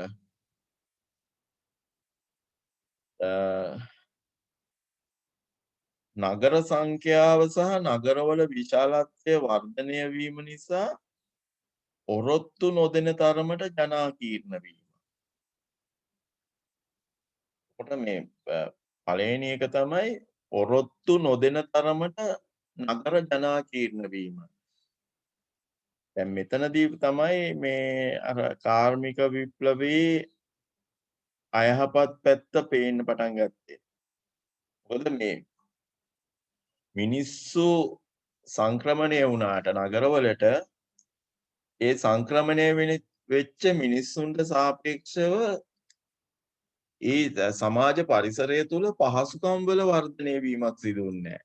ඒ කියන්නේ මිනිස්සු ප්‍රමාණය වැඩි වීමට සාපේක්ෂව මිනිස්සුන්ට ලබා දිය යුතු පහසුකම් වර්ධනය වුණේ නැහැ. එතකොට මේකේ ප්‍රතිඵලය වුණේ මේ මුඩුක්කු නැත්නම් පේලි නිවාස ඇතිවීම. දැන් මිනිස්සු මොකද කරේ? මිනිස්සුන්ට මේ කර්මාන්ත ශාලාව අවට කොහේ හරි පදිංචි වෙන්නත් ඕනේ. පදිංචි වෙන්න ඉඩ කඩක් නැහැ. ඒක නිසා මිනිස්සු මොකද කළේ? ඔය චූටි තනි කාමරයක ගෙයක් හදාගෙන ඔතන පදිංචි වුණා.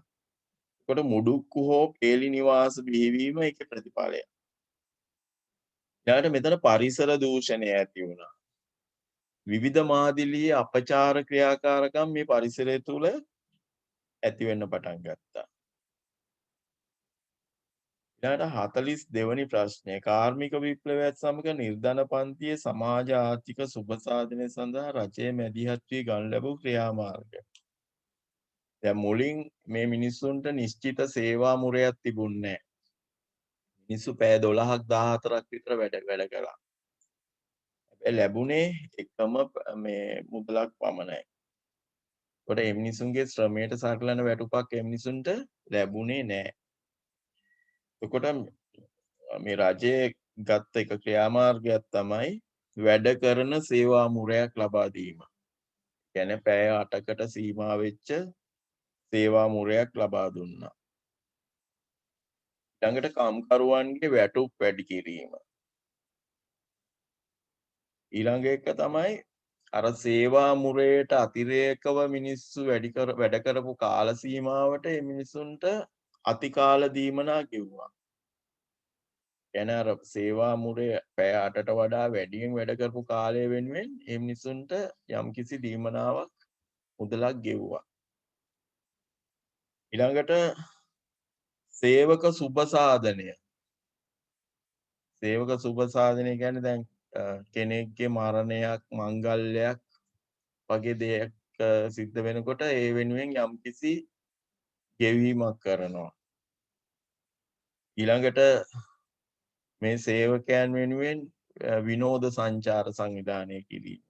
මේවා තමයි සේවක සුබසාධනය කියන්නේ. ඊළඟට සනීප ආරක්ෂක හා වෙනත් පහසුකම් ලබා දීම.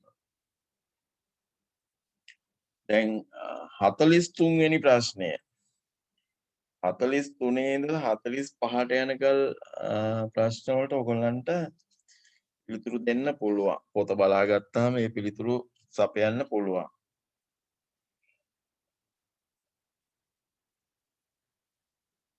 ඊට අපි ගත්තොත් 46 වෙනි ප්‍රශ්නය.